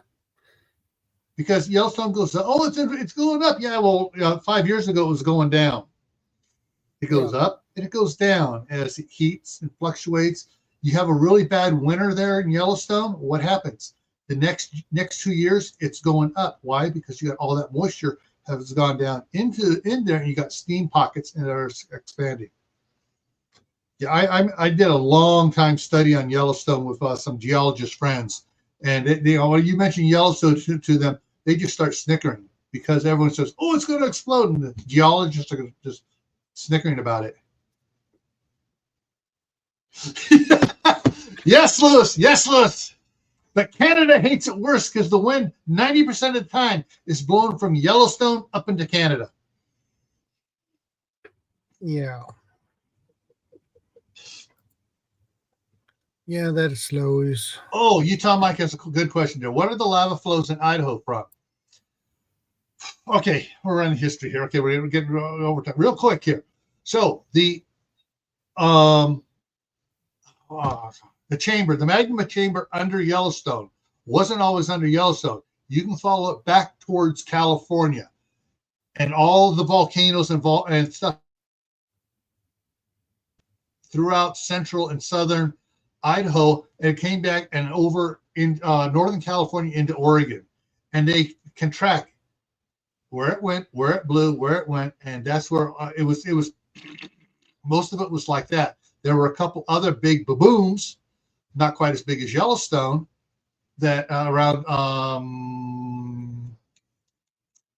Twin Falls area and a little bit north. But yeah, it's moved from place to place to place, and is more like the Russian Siberian flows, where it just flowed and flowed and flowed, and then blocked off rivers and stuff, and yeah. Yeah. And I The believe mud you pots have would also the mud pots would also have to be plugged. Not only the ones in Yellowstone, but the ones in DC and in California. And I believe you have your live stream in 2 hours, as usual. And in 2 hours. Tonight's live stream is part of the Exploring Events series, and this one is after the U.S. economy collapses, what are your plans? And for those of you not in America, after the U.S. economy collapses, what is your country's plans? Because if our country has a major economy collapse, dominoes are falling all over the world. Yeah, because the dollar controls the other currencies. Yep. All right. I guess we're going to wrap it up here then, aren't we? Yeah, we wrap things up now. Thank you, Gil, for popping up as usual. Yeah. I'm gonna step out real quick because I got a bunch more cleaning to do before the wife gets here. So yeah, that would be a good idea. Yeah, those that are interested. So in about an hour and 50 minutes, I'll be going live over here on Gray Man Preppy. See you guys later. See you, Gil. Thank you guys for stopping by. I appreciate it. And I will see you guys next week on Saturday, same time, same channel. I hope you guys have a great day, great evening, great night, and sweet dreams if you are going to bed and get some sleep. And take care, stay safe, be part of the solution, not the problem. God bless. And we are out.